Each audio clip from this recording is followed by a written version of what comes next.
What's going on, Drinking Buddies? Brand new podcast coming right at you, but you know what we got to do first? We got to talk about those things that generate a little revenue for the show, bring a little money in. First and foremost, we're brought to you by the Patreon at patreon.com/Matt Slayer. Do you want to support the show? You can do it for as little as $3 a month, less than the cost of a beer. For a little bit more, just a little bit more, you can get this audio ad free. You can get the video versions a week early and uncensored, because these things happen. All of it just supports the show. Helps bring in Now We Drink to you week after week after week after week after week after week. So please come help support the show at patreon.com/Matt Slayer. We're also brought to you by the merch store at anwd.net/merch. There's some new designs up. They're all a lot of fun if you ask me. I may be biased. But if you want to support the show in other ways, in creative ways, buy some merch at anwd.net/merch. We are also brought to you this week by our friends at Casa Nica. Casa Nica is a wellness brand, because that won't get me demonetized. The type of wellness that lubricates and vibrates, if you get my gist. You should check them out today at casa-nica.com and use promo code ANWD at checkout for 15% off all your purchases.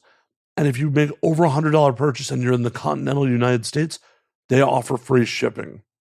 Everyone needs this kind of wellness in their life. So go to casa-nica.com today. Last but certainly not least, the easiest way you can support this show. The ways that cost you nothing are really, really painless. First, signal boost.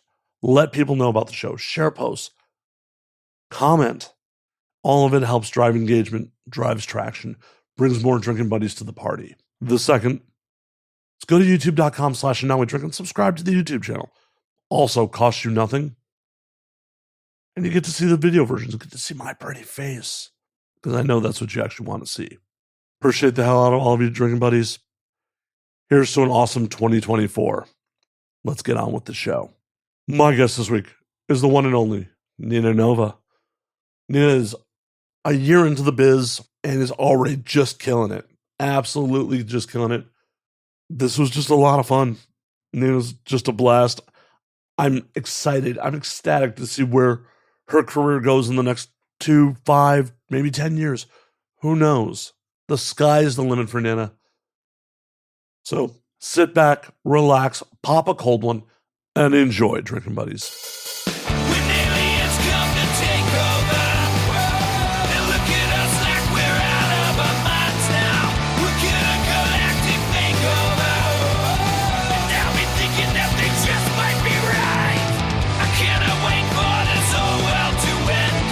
I'm gonna break out the bottle with my friends. I think they'll tell the best stories when we're gone. And now we drink. You know what the hell's going on? Not much. I mean, a lot, but A lot? I've been booked and busy. I'm in LA right now for a couple scenes that I've been really excited to shoot. And I'm just getting ready for a really jam-packed year. Sick. Wait, I'm glad we know we're in LA, because I was confused for half a second. I'm like, wait, we're not in LA? No, we are in LA. Okay, good. Yeah. Like, I'm in my apartment. I hope it didn't move on me. LA, yeah. It's like, okay, cool. Did not magically teleport to Vegas. Oh, yeah. Okay. Now that that's established. Established we are in LA, not Vegas. Cheers, by the way. Cheers. So what have you been out here doing? I have been out here doing some content trades and doing some networking, some She Seduced Me scenes the last few times I've been out in LA. I've been doing lots of really fun stuff that you don't necessarily get to do in Vegas. It's different. But yeah, I'm out here now about once every month, if not twice a month. So I don't know. We'll see how long I last in Vegas before I end up in LA. How long you been in Vegas? So I never say born and raised because I grew up in New York the first half of my life. And then I was in Vegas from 10 to 20. So like the formative years of my life. Just in time to get a bad Clark County education. Got it. Exactly. The time to get the worst education possible and to experience the most debauchery I will ever experience. Lessons. Yeah. So I've been in Vegas for a minute, and then I was on the East Coast for a second. Didn't like it. There's not much going on there that works with my work and my industry, where I was located, at least in the DMV. It was kind of a little dry, so I moved back out to Vegas. Yeah, and I love it. I love that you're like, oh no, I'm conscious of the fact that Vegas locals get real angry if someone claims born and raised and they're not. Yeah, no, they really will. Or if they say Nevada and not Nevada, that they'll like literally crucify you. I lived in Vegas for a couple of years, and I have friends that are born and raised, and they fucking get on me about that shit. Yeah, I used to, fun fact, I used to work in politics, and I remember like talking to a political official, and I used the phrase Nevada because I was still young and I was from New York, and that's how I said it. And literally they interrupted the meeting to be like, did you just say Nevada? And I was like, I didn't know it was that serious, I swear. And then I never did it again. Just ended your career in politics right there. Just ended it. See, you could have brought reforms about. You could have fixed all this shit. Decrimmed sex work. I could have fixed it all. But no, you had to mispronounce the name of the state. And now it's all just fucked. completely fucked. Yeah. We still have weird fucking antiquated brothel laws. Oh, yeah. I mean, I don't know if you know, but Nevada actually has the highest arrest rate per capita for prostitution and solicitation, even though we're the only state in the country with regulated brothels and sex work and prostitution. Well, it's because Clark County, it's not legal. Mm-hmm. Yeah, because it's too large of an area, right? The cap is what, like 150,000 people or something like that. I think it's only 100,000. 100,000, even smaller. Great. Yeah. It's like, got to go out to Nye County. Literally, I'm going to be doing my first brothel visit in January, actually. I'll be working at Sherry's Ranch for a little bit in Pahrump. And I was like, yeah, I'm going to have to be in Pahrump for a week. No clue what's out there, but I'll just be busy, doing my thing anyway. You can't really leave the brothel anyways. Exactly. I'll be having a great time with their amenities and my iPad watching Hulu when I have downtime. Well, hopefully you don't have much downtime. Hopefully. That's the plan. Hopefully so it's just a lot of... Come see me. Hopefully it's just a lot of tour, dick check.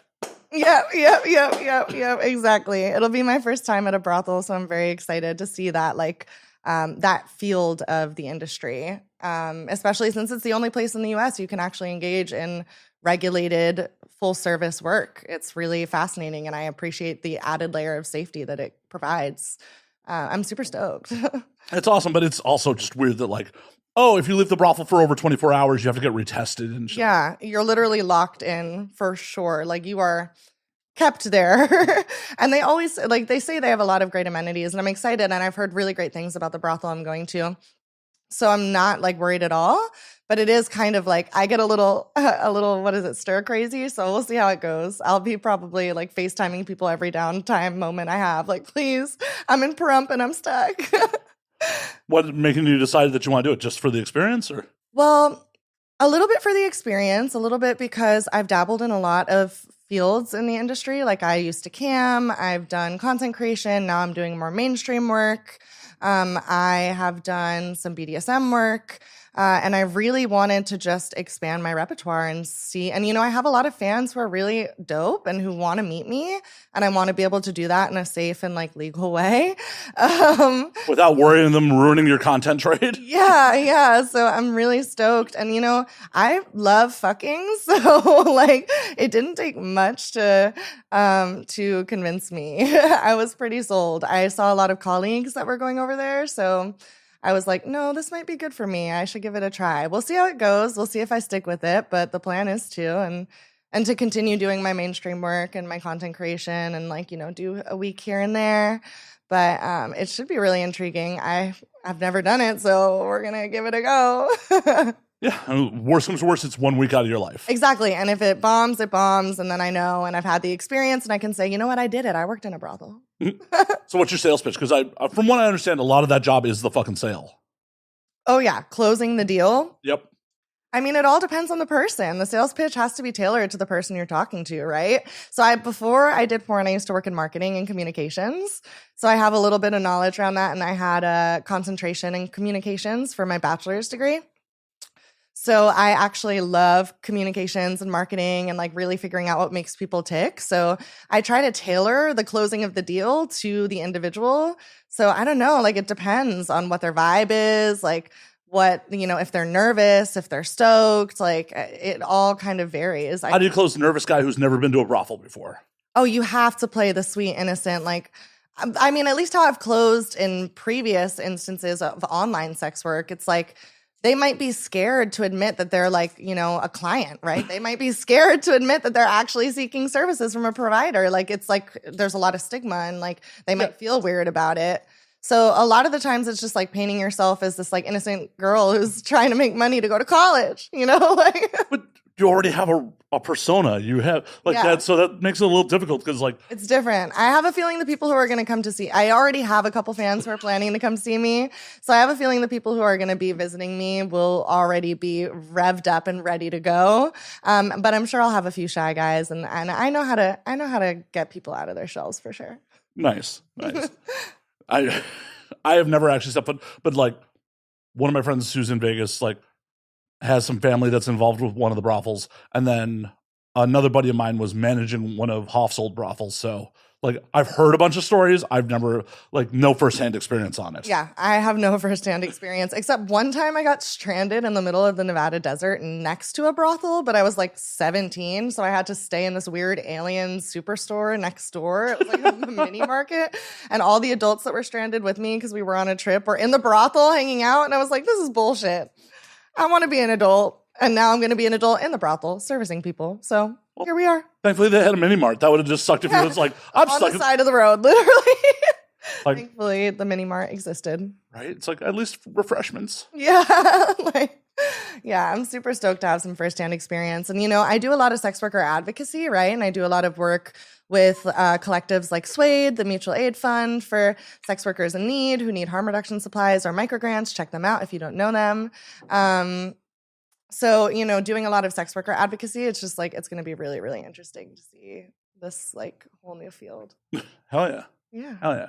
And, the old school drinking buddies, they know SWADE. I used to do a bunch of shit with them.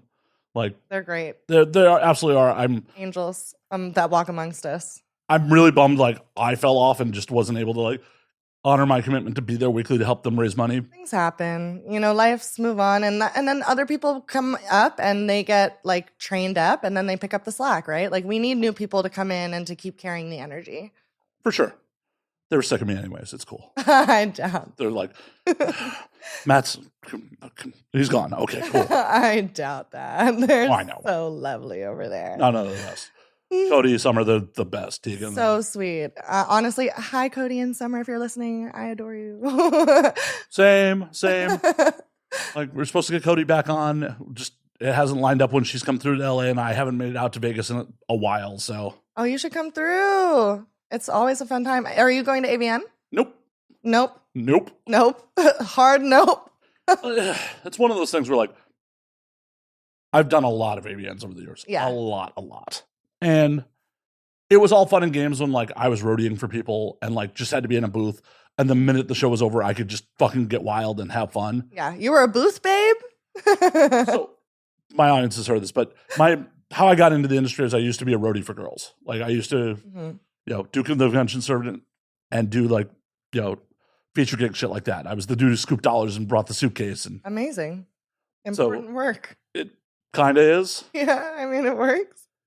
It was a gig. Gigs are gigs. And you need them all. Exactly.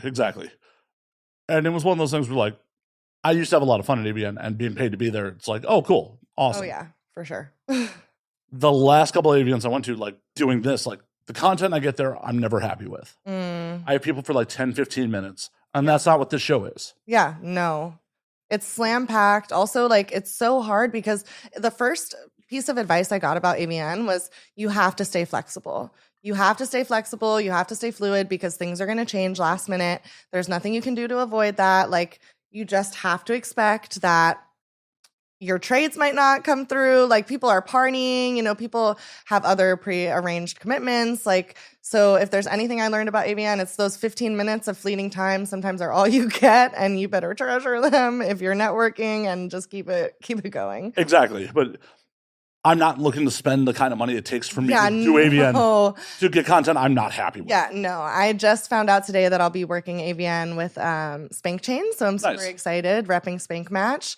So I'm super excited to just be able to be there and like actually work the event. And last year I went with Suede and I volunteered handing out harm reduction supplies. But this year I'll actually be able to work it, which feels really awesome and exciting. Like in 1 year's time, I went from like volunteering to now I'm working it. Hell yeah. Which is I'm super stoked. It was my first AVN last year. I've been meaning to go for years, but it always overlapped with another like thing in my life or something. And then I was like, oh. I understand. You had to go to SHOT Show. You're like, guns take priority over sex work. I gotta go get my Glock. I don't know.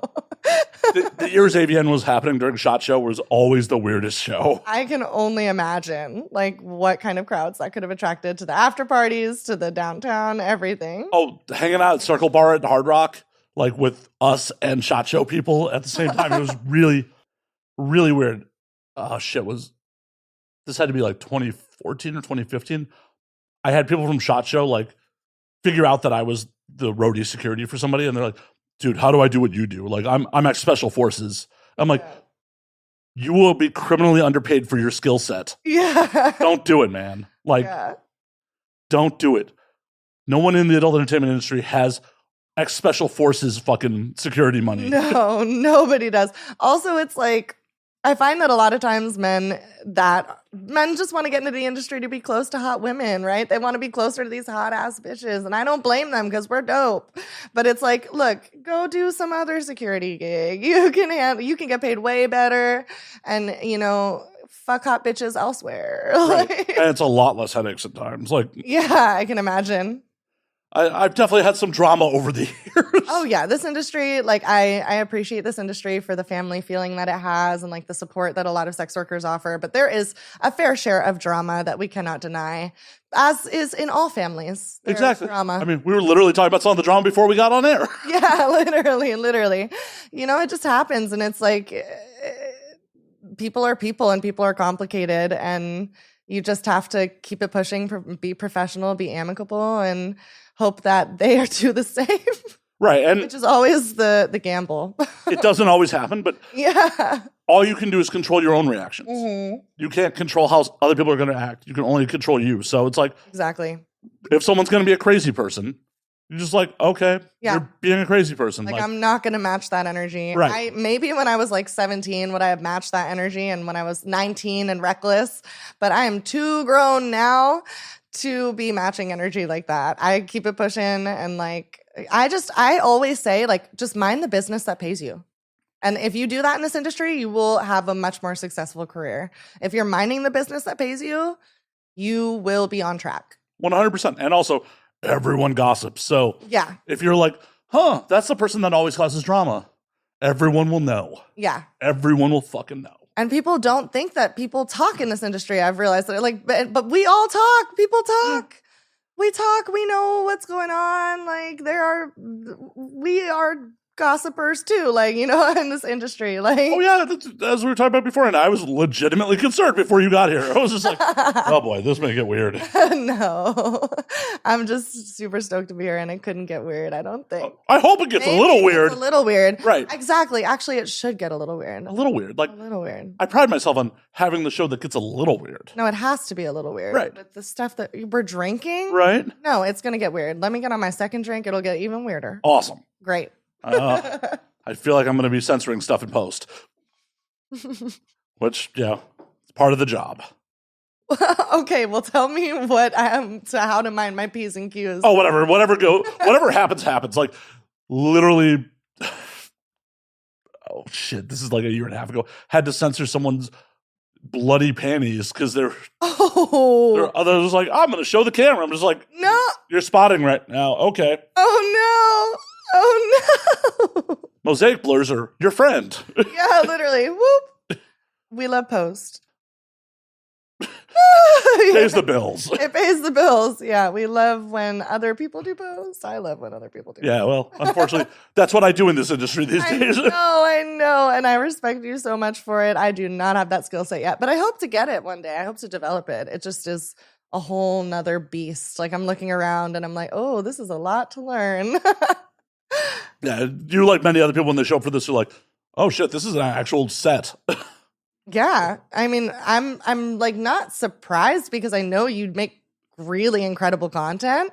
I just am always super shocked when I see people's setups because I want to learn from them, you know? Like I'm building out my house right now to be a shoot rental. So I'm really excited and stoked and set dressing and like starting to figure out lighting like situations. So every time I go somewhere or go to a shoot house, I'm like always making notes. Like what do they have? How do they have their houses set up? Like how can I adapt my house? Because I'm always trying to learn and grow and expand my repertoire in the industry. So like I always am scoping and like what? Biggest piece of advice I get you is get rolling C-stands. Rolling C-stands? Okay, got it. Then you don't have to pick them up, sandbag them, move them around. God, I do not want to have a pile of sandbags in my house somewhere. You should have some. Some and some apple crates for sure, but like not enough that it fills up a closet or something. For sure. And the thing about it is like a rolling C-stand is not that much more than like a standard C-stand. And like if you need to adjust a light because the position's moving, whatever, you just fucking roll it. You don't have to fucking pick it up, reset. Literally everything in my house is on wheels if it can be. I'm so dead serious. Like I started to create my own content room. Like that's the first room I'm working on in my house right now. And literally almost everything in the room is on wheels. My clothing rack, my desk, which is a standing desk, is on wheels so that I can wheel it close to my bed for camming. I have like a hygiene cart that's on wheels. Like I don't play around. I want to be able to have the functionality, move that shit around. I'm finicky. I like to reorganize. I like to redecorate.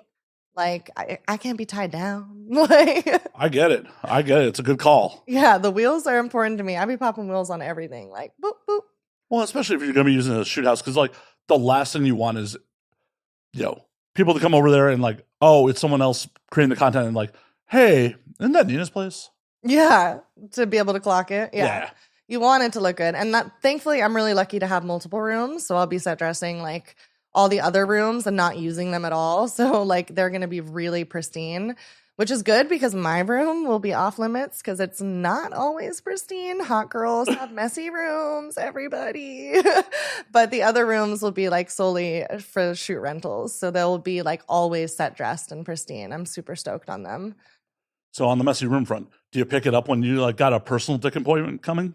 Or do you just like, dude, this is what it is? I just shove all that shit under my bed, or I'm a hider. Like I will hide the mess if it's quick.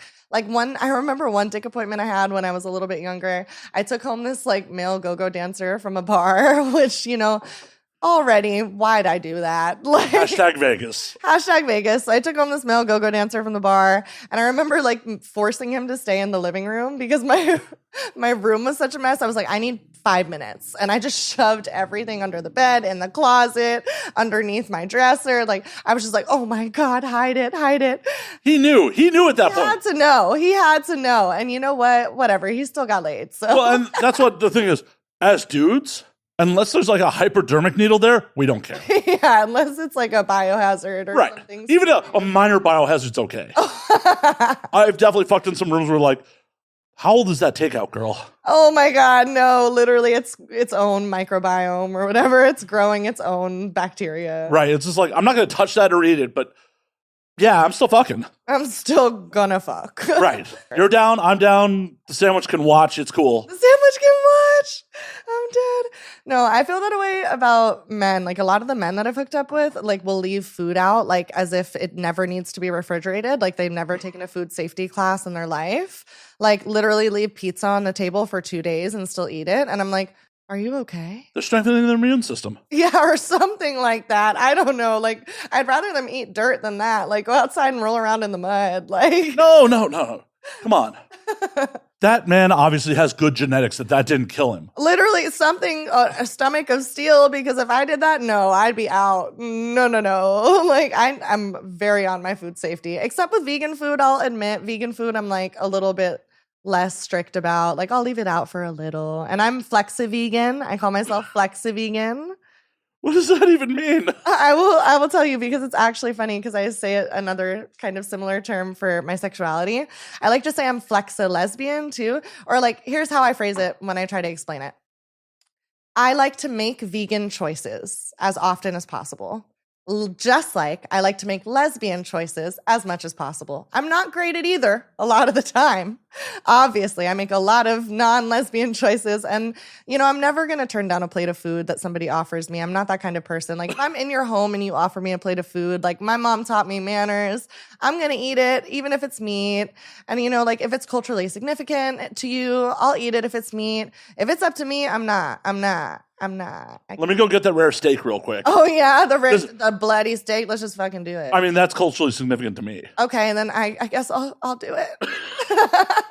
I'm sure people would pay good money on your OF to watch you eat a bloody steak. I'm sure if OF would allow a bloody steak. I know, like, oh no. Raw animal blood. Even though it's like food dye, isn't it? I don't know how. So it's not actually blood, but it's still disturbing. Well, not to me. It's oh delicious. Yeah, this is the flexi-vegan coming in. It's the juice is like part of the cell structure that makes up blood, but it's not actually blood. Oh, wow. And I cannot remember the fucking name of it for the life of me right now. It doesn't matter because you just knew so much. And I like it. You just like boy scienced right now. Like, if you're going to fucking eat meat, like, you need to know. Yeah, you should know what you're doing. Yeah, I can't cook meat. I won't cook meat because I'm like, I will end up killing someone. Like, I'm not going to risk it for the biscuit. It will be raw or wrong or overcooked. I've like no, it's not. I mean, if it's undercooked, you just put it back in for a little while. I know, but then it gets overcooked and everyone's like, this is ass. So I just avoid it at all costs. It's okay. But if someone offers it to me, I will eat it. And like, you know, sometimes I can't help myself. I love Mexican food. If I get a taco in front of me, like sometimes I'm not perfect. Nobody's perfect. Well, I know. You talk about being a vegan. Exactly. Okay. I see what you said there. Okay. Wow. Shots fired. Shots fired. I see. Okay. I'm a flexi-vegan for the record. Veganism's like, sexuality, it's a spectrum. It's a spectrum. Everything's a spectrum, and I'm vegan fluid. You're never going to get vegan powers like that. All the vegans that are listening to this probably hate me. They're like, you aren't a true vegan. Whatever. Veganism's silly. Like, well, because like the extremist veganism is silly for sure. The folks who take it to like the extreme and like shame other people for their food consumption habits. Like, I don't care what other people do with their lives. Like, that's a your choice thing. And like the people who are so extreme about like that gets a little much for me. Well, yeah. Anyone who's extreme about enforcing their views on anyone else is a problem. Yeah. Period. Like, as someone who eats meat, I think factory farming is fucking gross. Yeah, we can acknowledge like that things are problematic or like there's nuance or context. Whoa. It's 2023, almost 2024. Nuance context in America? Whoa. Nuance or context, right? Whoa. We don't do that in America. We don't do that. It's this way or this way, it's period. Black or white. There's nothing. Literally, I've been thinking about that a lot with all the Twitter threads coming up lately, with all the things happening in the industry. Like, there's just not enough characters to capture the nuance. And trust me, there's a lot more nuance than we can share in 140 characters or whatever. Or if you're Twitter blue, however many characters you get. A lot. Because people write novels now on Twitter. And I'm like, how do I do that? Spend $8. Spend $8. So I've been blocked. Why? What'd you do? Well, okay, I Sharing vegan recipe? I was a whore and someone probably reported me and they just hated me. But I get worried that if I verify that they're going to find me again, they're going to be like, pop me. They're much less likely to pop you if you're giving them money. Fair. But I thought that about Tinder too. I was Tinder premium for a long time, and then they popped me over there too. And I wasn't even blatantly doing sex work over there. What, you were discreetly trying to do sex work on Tinder? I was just like, if you want to see more goodies, go to my Snapchat. Yeah, they are specifically looking for that shit. I know. It was because I pissed off some man who I turned down, and he immediately reported me, and it was a goner. It's like always the like one guy who gets like butthurt that reports you that like results in the fucking total completion of your pages. Just like, whoop, gone. Like, dude, do you really want to be with someone who doesn't want to be with you?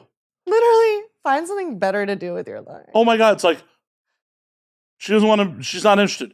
Okay, on to the fucking next. Literally, why can't that be the case? And I find that even too in the industry with like male content creators, they'll be so persistent. They can't catch a clue. And it's like, look, move on to the next. There's so many talent in this pool. Someone I'm sure is willing to film content with you. It's just not going to be me. And catch the hint when you're talking to yourself in my messages. Right. You've been talking to yourself in my messages for 6 months. Like, it's not happening. I've been on record about this shit, like for what I do here. Like, I asked twice. Yeah, no, and I think persistence is key, not to to down on that. Like, I'm super persistent with like directors and producers. Like, I try to reach out about once a month to give like my availability, but that's also different because those are like studios and directors and booking managers. But like some of these men, like, oh my God, the ways they be approaching, oh my God. Well, and when I say I reached out twice, like, I put the ball in your court twice. Yeah, and that's respectful. It's like the first time, like, shit gets, coming and doing a Now We Drink is not the end all be all of someone's fucking social schedule. Yeah. So, like, I totally get, like, you have a lot of other things going on in your life besides responding to my request to come do the show. But it's fun. I mean, why wouldn't they want to? I don't know. You said, I don't know. It's fucking awesome. Right? Some people don't like fun. I don't know. Some people don't like to drink and have a good time. Exactly. But I'll ask a second time, and, like, if I'm left on red or I'm given some, like, I stop asking. Yeah, you just, like, learn, you take the hint, which many people are not very attuned to necessarily. Taking the hint is not everyone's innate social cue. I don't know. But good for you for taking the clue. Well, and, like, there's definitely been times where, like, people have circled back, like, 6 months later, like, oh, shit, I did want to do the show. Like, shit was going on. Like, yeah. And, like, I don't take that shit personally. Yeah. Now, on the flip side, you blow off doing the show and come back 6 months later, I'm not booking you. Yeah, no, that's different. Especially like people who are like last minute canceling and like have no actual reason to. Like, I understand like if you have like a serious emergency or a family emergency and you can like verify that, like I can like especially for content trades, I'm a lot more free about like cancellation. For content trades, this is different, obviously. You put like so much work into this. Content trades, like we're putting up a couple tripods, some lights, and like we're going at it. But like I have a lot of leeway for cancellations there. But yeah, I can't imagine with something of this high level of production, like it canceling, like you're gonna like convince the internet that I put much more work into this than I actually do. No, I'm just blowing up your ego, I think, right now. I'm just like, no, I can detect lies. I know how much work I put into this. Oh, you're detecting lies? I'm not lying. You're projecting. A little bit. I think you don't give yourself enough credit for the amazing amount of work you've been able to do.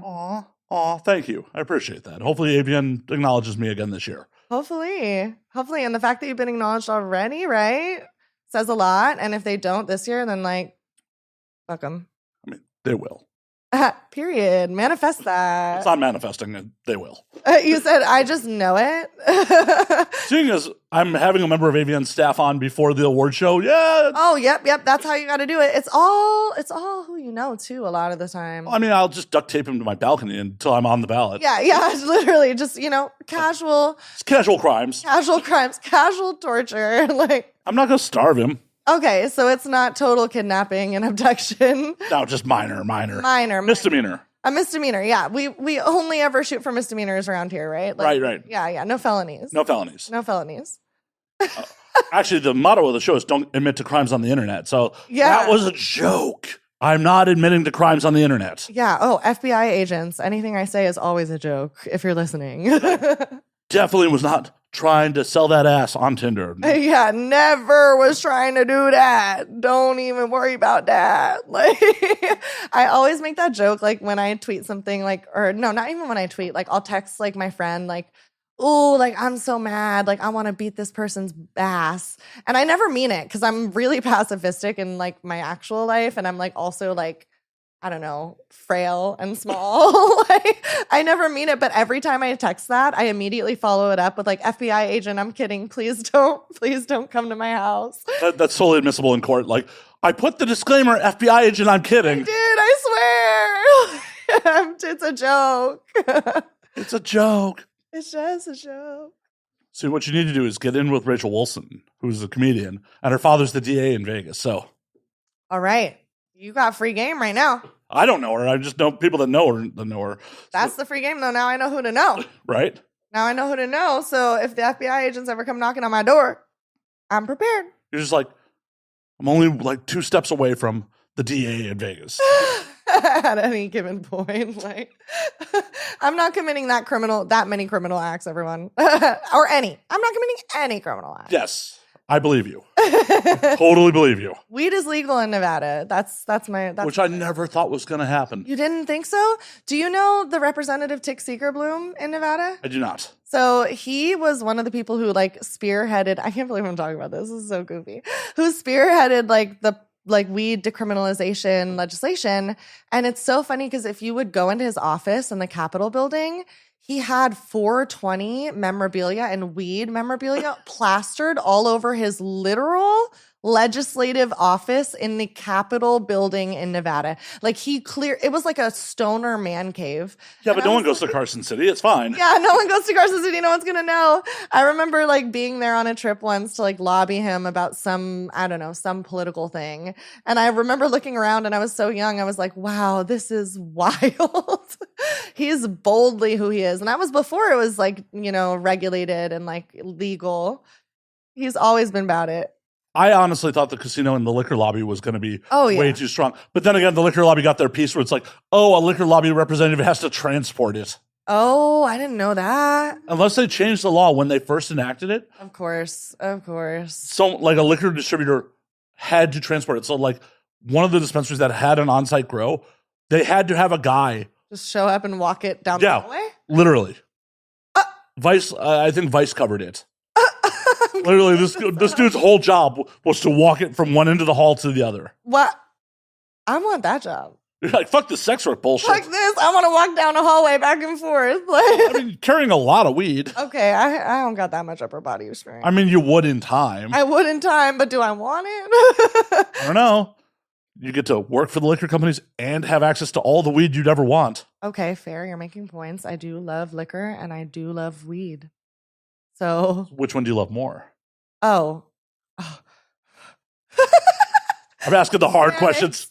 Panics. Well, I love them both together. I love to feel like, what is it, crossfaded? Like, I love that. But if I had to choose, like, I guess I smoke weed a lot more than I drink. Like, I'm probably like what some people would call a stoner girl.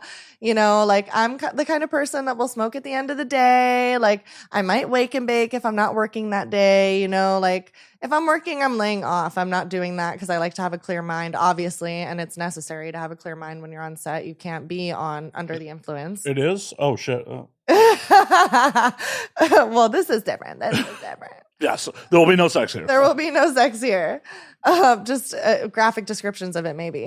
Definitely. I mean, even if you don't, I'll talk about fucking. I'll talk about fucking for sure. I just fucked earlier today. We can talk about anything. Look at you, Miss Fancy Pants. I had sex today. Oh, just rub it in my face. You're like, ha ha, Matt. You didn't fuck today, did you? And you would be correct. I did not. I had to like check out of my hotel before my scene.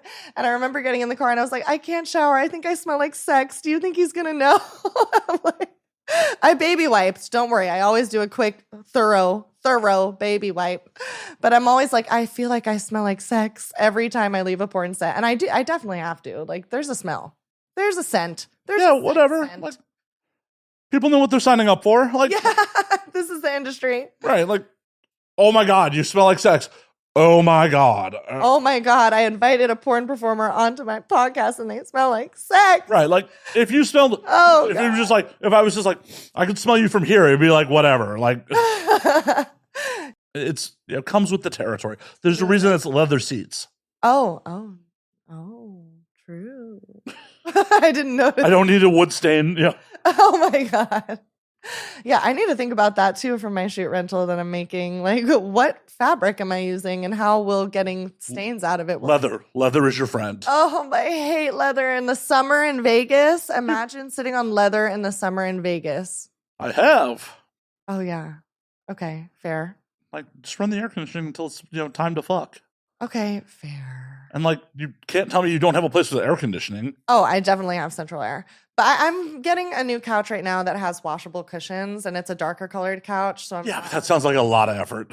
Well, I'm going to be hiring people. I'm going to outsource. Do I look like the kind of girl that wants to be a housewife? You can't turn a hoe into a housewife. You can't turn this hoe into a housewife. Yeah. I will be hiring help.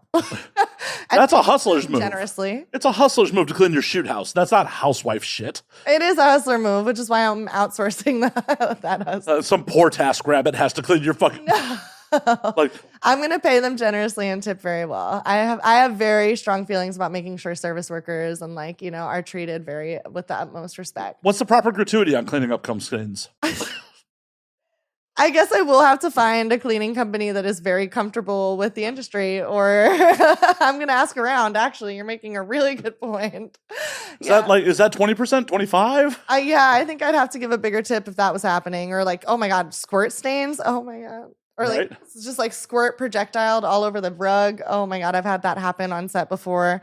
Oh, now wow, you got me thinking. Yours or somebody else's? Not mine, not yet. Not yet. Well, once I open my shoot rental, it's not open yet. Well, I meant your squirt. It will. Oh, my squirt. My squirt is always confined. It's confined to my bed or, in the shower, I have my little places. I've only ever squirted 2 or 3 times on my own, actually. I haven't been able to quite master it with a partner yet. That's a bummer. It is a bummer. It is a bummer. Although the closest time I've ever gotten to squirting in this industry was with Jack Quicksilver for Transnificent. We were doing the pile driver position, and I got the closest to squirting with another person that I think I ever have. And I was like, okay, wait, we did not talk about this. Slow down. We did not factor this into the scene. And there's a camera right above me. It's going to be splash zone territory. So, I think it's coming for me. It's definitely coming for me. Well, that's a bummer that it's not coming for come in your real life, off and my personal, no, I think for me, it's hard because I feel like I have a mental block almost, I have to do it I have to try with a partner in the shower or in a kiddie pool or something, in some kind of water, some kind of running water, because I feel like I have this mental block around this notion that it could still maybe be a little bit of pee. And even if it's pee, I don't care. I love when people squirt on me, squirt on me. I want your squirt on me. But when it's me, I get all nervous and I'm like, oh my God. So I feel like I need to get past that mental block. And then once I get past the mental, I can feel it. It's possible. I can feel it. It's there. It's on the precipice. So someone just has to get you good and comfortable. Good and comfortable with the right setting. I have a massive bathtub in my master bedroom. It's perfect. Just put me in that bathtub, prop me up, and get to work. Like a water birth. Like a water birth. That's a different type. Well, I guess what gets baby in gets baby out, Right? Someone's going to come be the midwife for your squirt. I need a doula. I need a squirt doula. Who is going to be my squirt doula? We will find you a squirt doula. Please. Why are there not more squirt doulas out there? God damn it. Someone make a business out of this. Someone's going to. Now they will. Maybe I will. Don't take my ideas. That regularly happens here is people get a little drunk and we just start coming up with ideas that we're just giving away to the internet. Literally giving away for free. Oh, God, that's me all the time. I'll be on set and I'll be like, I have this awesome idea for a shoot, blah, blah, blah. And then I just run my mouth because I'm so excited. And then I'm like, I could have kept that in my notes app. And now it's in the world. What kind of weird shit do you want to shoot? I want to shoot so much weird shit. Oh, my God. That's such a broad question. Well, first, this isn't weird, but it's something I really want to produce and direct and shoot on my. Oh, I don't want to know if it's normal. Oh, you I thought, well, it's not. I'm fucking with you. I'm telling you. I'm I don't fucking think with it's you. normal. I want to produce a 10-person gangbang with me as like the person being gangbanged. And I want to produce it myself. I've done an 8-person gangbang is the biggest gangbang I've done, but I want to hit 10. Why only 10 then? Why, shoot bigger. Right? Rebel Rider did 100. Houston did 600 and change back in the day. Oh my God. I'm like literally, I have to hit up Tadpole Studios because I want to be a fluffer for Rebel Riders next year. I want to get gangbanged by 50 men, please. Oh, you're listening, please. You're gonna have to fight Wisconsin Tiff on that shit. Oh my gosh. That's her gig. Well, I think there were 6 fluffers this last time. I mean, I only heard about Wisconsin Tiff talking about it when she came and did the show. So Oh wow. she didn't mention anyone else. She was just like, I was fluffing for that. Oh wow. Well, there's a lot going on, so I can imagine that she was very focused on her. But I think Kit Lacey was another fluffer. I think Kit Lacey was. You have done more research on this than I have. I love gangbangs. I love a good gangbang. It was one of my first professional scenes, actually. People are always like, you should slow ball your extreme stuff. And then I started my career with like all of my extreme content, like just hit the ground running. Like I was like extreme anal, extreme gangbangs, extreme like lesbian content. And I was like, you know what? Like, and it's done well. So I'm not like pressed about it, but I'm just excited to do even more extreme shit from here on out. Do you want to always have a camera involved, or do you want to do some of this extreme shit just for yourself? Oh my God. Yes, I would love to do this extreme shit for myself. I was literally just talking to a friend, my boyfriend in particular. I don't need to just designate him to my boyfriend, about how I want to be DVP'd recreationally, because I've been DVP'd now like 8 or 9 times, like by people in the industry, but it's just not the same as like in your personal life. Like I want to recreationally DVP. Right? I just want to recreationally DVP. Is he down? He's down. Cool. He's down. He's with the shits. We're polyamorous. He's with the shits. Like, we're pretty open, and like group sex is fun. I don't know if like people in civilian worlds have done group sex, but if you haven't, I encourage you to. It's just communicate, and you might have a fucking blast. Also, I'm a proponent of fucking your friends in the first place. Fuck your friends. You trust them. You know them. You love them. Fuck them. Why wouldn't you fuck them? Have a fucking orgy. Some of them I'm not sexually attracted to. Okay, well, pick and choose. Like, sorry, you're not hot enough, friend. You don't have to say it like that. Sorry, you make my dick soft. Okay, worse. Is that worse? You gotta just curate the party invitations. Oh, that's got to be hurtful. Like my whole Keep it circle. on the DL. Yeah. Oh, yeah. Like 10 people can keep that secret. Okay, fair. Like fair. nothing like being the 11th friend. Like, why was I invited to that party? Fair. Okay. Well, I try to exclusively keep people I'm sexually attracted to around me. Fair. And I enjoy it that way. It keeps it fun, and it's always a game. I can always flirt, and I can always play. Fair. Like for me, the idea of polyamory does sound exhausting, by the way. Oh, it is exhausting. I'm all about non-monogamy, but actually polyamory, like, emotionally investing in multiple partners, that sounds exhausting. Well, yeah, and that's the thing for me in my polyamorous like exploration and experience. Like, I haven't really been polyromantic. I've been mostly polysexual, right? So like, Isn't that just non-monogamous? It could be. You could categorize it as ethical non-monogamy, right? Like, or an open relationship. Yeah. But there's definitely been times where I've experienced like some kind of romantic attraction to a partner I was sleeping with while I was in a relationship with a primary partner, or a nesting partner, whatever you want to call them. If you know all the terms, all the polyamorous folks out there, you know the terms. So like I've sometimes dabbled in like the like polyromantic field, but it's just like I'm busy. I'm about my business. I don't have time to juggle like 3 romantic relationships at any given time. Fuck no. I barely have time to juggle the one I have right now and the work I do. Like I'm trying to be about my business. Like, and for me, like, of course, the people I love are my utmost priority, and like my career, like, is tying. Like I'm a Capricorn, so I have very high ambition. I'm like driven and like hardworking, and like my dreams are like what matter truly some of the most to me. So it's like I value, but like I gotta be working. I got to be about my business. I don't have time to be texting you good morning, gorgeous, to 6 people. Can you just have a bot do that? Oh, That'd be a good use for AI. bot. That's a good use for AI. Oh my God. Patent it. Again, we're giving out good ideas. Right? We're giving out free game. Oh my God. That is actually an amazing idea. Just having like an AI bot who can fucking text good morning to all your partners. Literally. If somebody does that, at least credit us. We Right? want 20%. Like 5. I mean, tech money's big. I'm not that greedy. Well, I am that greedy. But. Yeah. I shoot big so they can talk us down low. Well, yeah, exactly. My first entertainment lawyer told me you can't ask for what you actually want. You have to let them. Exactly. Because they will talk you down, or you have to ask them straight up, what's your budget? And then go from there. Well, even what's your... As a freelancer. Oh, God. I used to freelance. Well, now I guess this is still freelancing, but I used to freelance for marketing and like digital comms. So, okay. I'd love to hear this story. Well, it's always so what's your budget?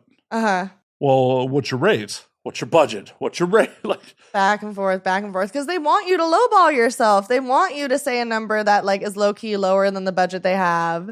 They want that because they don't want to pay you what you're actually worth. Right. But the fuck part is like you come in with a number that's too high.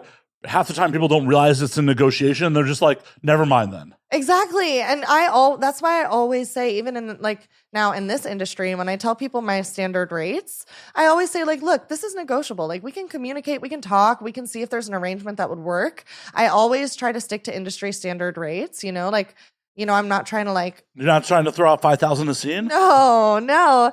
I'm trying to be on par with my peers and my colleagues and what I've learned from them and like really be respectful of that. And like, I've appreciated those who have shared with me like what they make from their scenes so that I can have kind of an understanding of that as well. But yeah, sometimes it's hard, like, because I have to always preface with like, oh, this is negotiable because they'll shut me down if it's too high.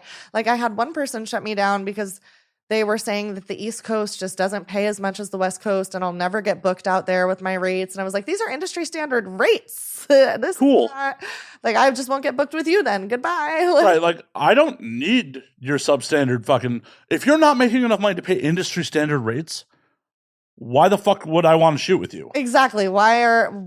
And why are you in this business? Well, yeah. To have a much better hobby that is more affordable for you. Like, I don't know. No, they're trying to exploit people. I mean, Exactly.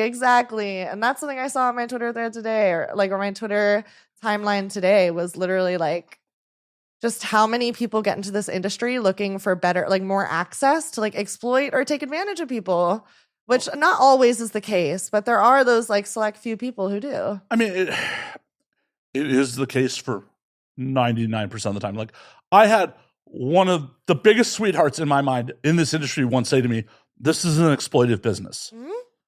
Like it's so vulnerable. And it was just like, I took a step back. I'm like, you are literally like one of the most moral people and like one of the best people. And you're just like saying the quiet part out loud. Yeah, literally out loud as fuck. Like, I usually just say, we work in a vulnerable industry, blah, blah, blah. Like it's more rife for like, transgressions, blah, blah, blah. But yeah, no, that is saying the quiet part out loud for sure. It is like an exploitative industry. It can be very much so. And like, especially with newer models, like it's only my first year in the industry, but if I didn't have like mentors like Xander Corvus, like Cody Vore, like Olive Glass, like Summer Hart, like I don't think that I would be anywhere near as like with my head on my shoulders, like, firmly grounded in the work that I'm doing. I would have gotten played so much more this year. I still got played in my first year for sure. Like we all make our baby horror mistakes, we all have to make our baby horror mistakes. Someone do a content trade and never give you the content? Yeah, I've done that. I've had that happen. Always bring a hard drive. Always. And bring two. Bring 2 hard drives because if one hard drive corrupts, which happened to me recently, you're going to want the backup. So if you have the financial ability to get 2 hard drives or to have a Dropbox to immediately back it up to, highly recommend 2 backups at any given time. The Dropbox can take hours to upload. I know. Drives. I hate Dropbox so much. It's better than Google Drive. It is so much better. I wonder, I've been seeing people use WeTransfer. I don't know if that's any better. So little inside baseball for the folks. So WeTransfer is great for sending files between people, but not actual storage. Oh, true. Then you have to figure out where to store it. That's right. the thing. So then we're back at... I mean, my personal my personal storage solution is I have a fucking NAS. A what? It's a device that literally it's network attached storage. Oh. It is literally a device full of hard drives that is attached to my network that I could just drag and drop drop files on. Whoa. And I can also access it from the web. I'm a bimbo. I love hearing this. Stop downplaying yourself. You're like, I'm a bimbo. I'm a proud bimbo. I know how to cold read dudes, but I'm a bimbo. What is this technology you speak of? What technology? Yeah, I've been. I mean, my tech. Yeah, literally. Yeah. I've been meaning to get a gaming computer so that I can expand my hard drive capacity for the longest time. Like one of those really good gaming. I've already had 2 drinks. This is going good. Gaming monitors or gaming desktops, because you can just fill them up with so much storage. And I need to get 2 hard drives just to be safe, like just to have a backup. You need more than that. Really? Oh God. As someone who, at least there are tax write-offs. So my desktop has about 20 terabytes of storage. Oh, that's awesome. And then you still probably fill it up, huh? Oh yeah, and then my NAS has another 40 terabytes right now. Wow. And I'm constantly having to shuffle shit around. Wow. But you got to also remember, every one of these episodes right now, shot in 4K, is about 250 gigs worth of fucking data. It's a lot. I've learned that since I've started like doing more content trades and like over the last year and like producing my own scenes and editing my own scenes. Like I've just realized really quickly, like, oh wait, space is not in abundance. Digital space is not in abundance. Like I have 2 terabytes of storage on my phone, which is nice because I work mostly from my phone, which is like, I think a lot of whores do that in this industry. Like, we I know. work off of our phone. I'm painfully aware. Yeah. So like I have 2 terabytes there, but even that is getting filled up. And then I have like my laptop, which is filled up. My hard drive was filled up. May it rest in peace. But now I've learned a lesson and I will never have just 1 hard drive ever again in my whole life. Well, and this is why you want to invest in a NAS. Yeah. Because you just plug it in your network, and like I have a 5 bay. I only have 4 hard drives in it, but you can upgrade to 5 fucking hard drives. And one of the hard drives just exists to be a redundancy. So if one of the hard drives fails, the drive fucking covers it. Free game yet again today. I'm just like learning so much. Thank you. I'm going to do that. All in all, it's going to be like probably about $1,000, $1,200 investment.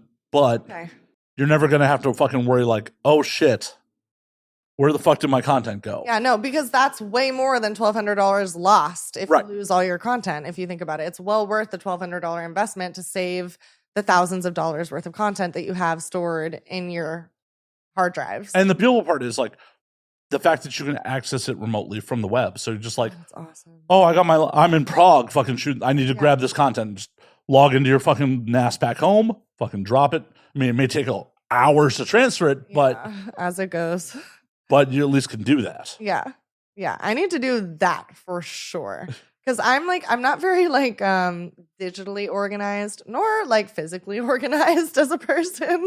I don't know. You were here on time. I was here on time. I feel like you were waiting outside for 20 minutes. I was waiting outside for 5 minutes, hyping myself up. I do that before almost any work related thing. I have a hype up work playlist. So I usually play like a specific song or 2 right before I go in and I sit in the car. What's the song? Okay. So right now the song is Paint the Town Red by Doja Cat. Bitch, I said what I said. I'd rather be famous instead. And I'll only say that in case it's copyright. But I don't think the YouTube algorithm is going to catch us on that one. Don't catch that. But yeah, I've been like so obsessed with that song lately. That's one of my biggest hype up songs. But Megan Thee Stallion, anything really is playing for sure. I usually like try to get there like 5 minutes early so I can park, get in the mindset, really like be in the right headset and like just walk in and feel confident and ready to go. Because there's definitely rituals for me to like getting into Nina, like transitioning like from personal life into like now I'm working. Now I am fully Nina. Not that Nina is not me most of the time now anyway, because this is a full-time lifestyle. So it's like hard to differentiate sometimes. But yeah, I definitely was there a couple minutes early. I often am prompt, or I run on ho time, which people usually think is like mostly on time. Like I'll be like 10 minutes late and people are like, oh, that's expected. Oh, 100%. Like I was smoking a cigar until you got here. Yeah, I always am like, okay, I think people account for the whole time that we're 10 minutes behind on makeup or hair. Oh, or I generally something. give people 30 to 45 minutes. Like Yeah. That. There have been a handful of people that have shown up like 15 minutes early, and I'm just like, well, I gotta finish what I was doing. Yeah. Like, you actually showed up. Wait. I mean, you're welcome to come in and have a drink, but I'm gonna finish my fucking cigar. Yeah, I'm going to be kicking it. Yeah. Because I have my own pre-show rituals, so. Yeah, of course, you need to. Those rituals are so important. And I was just talking to my boyfriend about how I need a post-work ritual, too. And I'm like, you make such a good point. I need a wind down. I need a decompress playlist. Like, usually it's smoking a blunt, but like, not always when I'm on like work trips can I just smoke a blunt in the car when I'm driving back to Vegas after. Well, I'm not driving. I'm not driving. I'm getting drunk. Right. Stop admitting to crimes on the internet. I'm not driving. My boyfriend is driving. Right. I'm getting drunk and will be in the passenger seat annoying the fuck out of him the whole drive home. Sounds like his problem. His problem. His problem. This is what he signed up for. It is what he signed up for. And He's like, I'm the primary. That's the primary's job. No, he's a sweetie. He's so supportive. I'm sure he's just like happy to be here and happy to see me like doing good things. Is he a civilian or? He has dabbled. He's been peripheral. He's been involved. And So you've turned him out a little. No, even before me, he's been involved. He knows about the industry, but right now, yeah, you could categorize him as a civilian. No, I think once you've stuck your toe into the dark side, you're no longer a fucking civilian. Yeah, at least not a full-blooded civilian. Right. Like, people were like, what? They're not in love? All this isn't real? Literally mind blown. Yeah. Yeah, he understands the business and has been very, very supportive and is like a sweetie, which is rare. Again, I talked about this on another podcast recently, like how rare it is to find people in the dating pools that are actually open to the work that we do. Oh, and this is a rare, very regular topic of conversation. It's why so many people in the industry end up dating other performers, and then it's fucking disastrous. It gets messy. I have like almost a rule at this point that I refuse to date other performers. But it's hard because then you date civilians and they don't fully understand what you're doing. They don't fully understand the work that you do oftentimes. Like I got really lucky with my partner right now, that he's like with the shits and he gets it and he's like very understanding and supportive, but like it could have gone any other way. Well, hopefully not. Hopefully if it went any other way, you'd be like, no, I would have been outies for sure. right, because that is the fucking worst. Yeah, no, nobody's gonna convince me to abandon my career. I'm in Capricorn. Hell yeah, because it's the tale as old as time. Is the fucking Captain Save-A-Hose like, oh no, you don't have to do that. Yeah, they want to white knight you. They want to come in and save you and be like, no, you don't have to sell your body, blah, blah, blah. I can support you. And then they're bum as fuck too, probably. Well, and half the time they get resentful that like they're now supporting you. Like, bro, this is what you signed up for to Captain Save-A-Ho. Literally, and just because I'm buying you nice things doesn't mean you have to be butthurt that you can't buy me the nicest things anyway. Just get your game on and get your hustle on and buy me nicer shit so you don't feel so bad. If you would just hustle, you wouldn't feel so small and insecure. Like a lot of the times I feel like men just like can't handle that their partners might be their girlfriends might actually be bodying them when it comes to the money that they make. See, this is where I'm a weird dude. Like nothing brings me greater joy than when I go out with a performer or something and they buy. I'm like, oh, that's right. People's Furious Masturbation just bought me a drink. That's right. Oh, you would pay so much money to be here right now, and your money's paying for my dinner. Every time I buy something with the money I get from my shoots or anything, I literally will tell my friends, I'm like, my pussy paid for this. Like, gang, you better thank her. Like, right. I acknowledge that, and I'm like, it's not like I'm just being like, oh, hey, I'm going to be here being a fucking suitcase pimp or a bum or some shit. Like, I paid my fucking way too, but yeah, of course. In, all my experience, like, for whatever reason, like, a lot of times people I get involved with are like, no, I want to buy. I'm like, well, I'm not going to tell you no. Yeah, I mean, you offered, so you might as well. Right, like, I'm not going to tell you no. Like, I don't know if that's a power dynamic thing or what it is. Yeah, whatever. But I'm not going to tell you no. But it also, just, as I said, brings me a little bit of pride. Like, that's right. How many loads were spilled to buy my dinner tonight? Literally, Oh my God. One of my favorite fans, this is just a funny anecdote, but you just made me think about it. One of my favorite fans just tweeted at me that he emptied the clip watching one of my scenes, and I've never heard that phrase, like emptied the clip. I think that's what he said, emptied the clip. And I was like, oh, so you busted. I'm glad. Thank you. Supporting me. You empty that clip. You bust that nut. I was just like, I've never heard that phrase in my whole life. I don't like his phrasing. It should be empty the magazine. Empty the magazine. Okay, I'll let him know. It's not a clip, bro. This isn't World War II. Use proper gun terminology. Fucking around. Empty whatever you want to empty, man. Are you a gun aficionado? I am. I love to shoot too. I don't know a lot, but I do like to go out with my friends who do know a lot and shoot. I'm a pretty good aim with rifles and long barrels. You know, I'm not very good with a handgun, but It takes practice. handguns are very hard to aim, harder than you would think. I think a lot of people think they might be easier, but actually rifles and long barrel guns in general, or like short barrel rifles, which I think are like illegal. I don't know. Depends on the length. Depends on, yeah. Those are like typically way easier for me to shoot and aim. Well- I love to get out to the driving range. Or not the driving range. I'm thinking about golf. The gun range. Yeah, if you bring a rifle to the driving range, A bigger problem. Top Golf might get a little upset about Top this. Golf might get a little upset and the headline might not look great. Might not look great. No. Then you'd be like, Don Julio really got me. you're like, holy shit, I gotta hit up the DA real quick. Like, can we make this go away? Can we please make this go away? Well, and that's the thing, like, rifles and longer barrel weapons have more weight to them, so they're easier to fucking aim, and especially like, And you have the shoulder, like you have way more grip on it. yeah, And you have like, if you have sights on it, like handguns can have sights as well, but I find it's easier for me to aim with like literally just like the longer barrel and like the sight. And then like having the like shoulder support. I don't know a lot about guns, but yeah. it's much easier to shoot a rifle. That's why, like, a lot of gun crimes in America, like, mass shooters are committed with rifles because they're easy. Yeah, they're easier.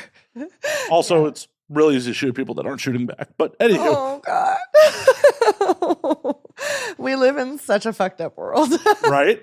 Like, I was still in high school when Columbine happened. But Oh wow. yeah, I'm old.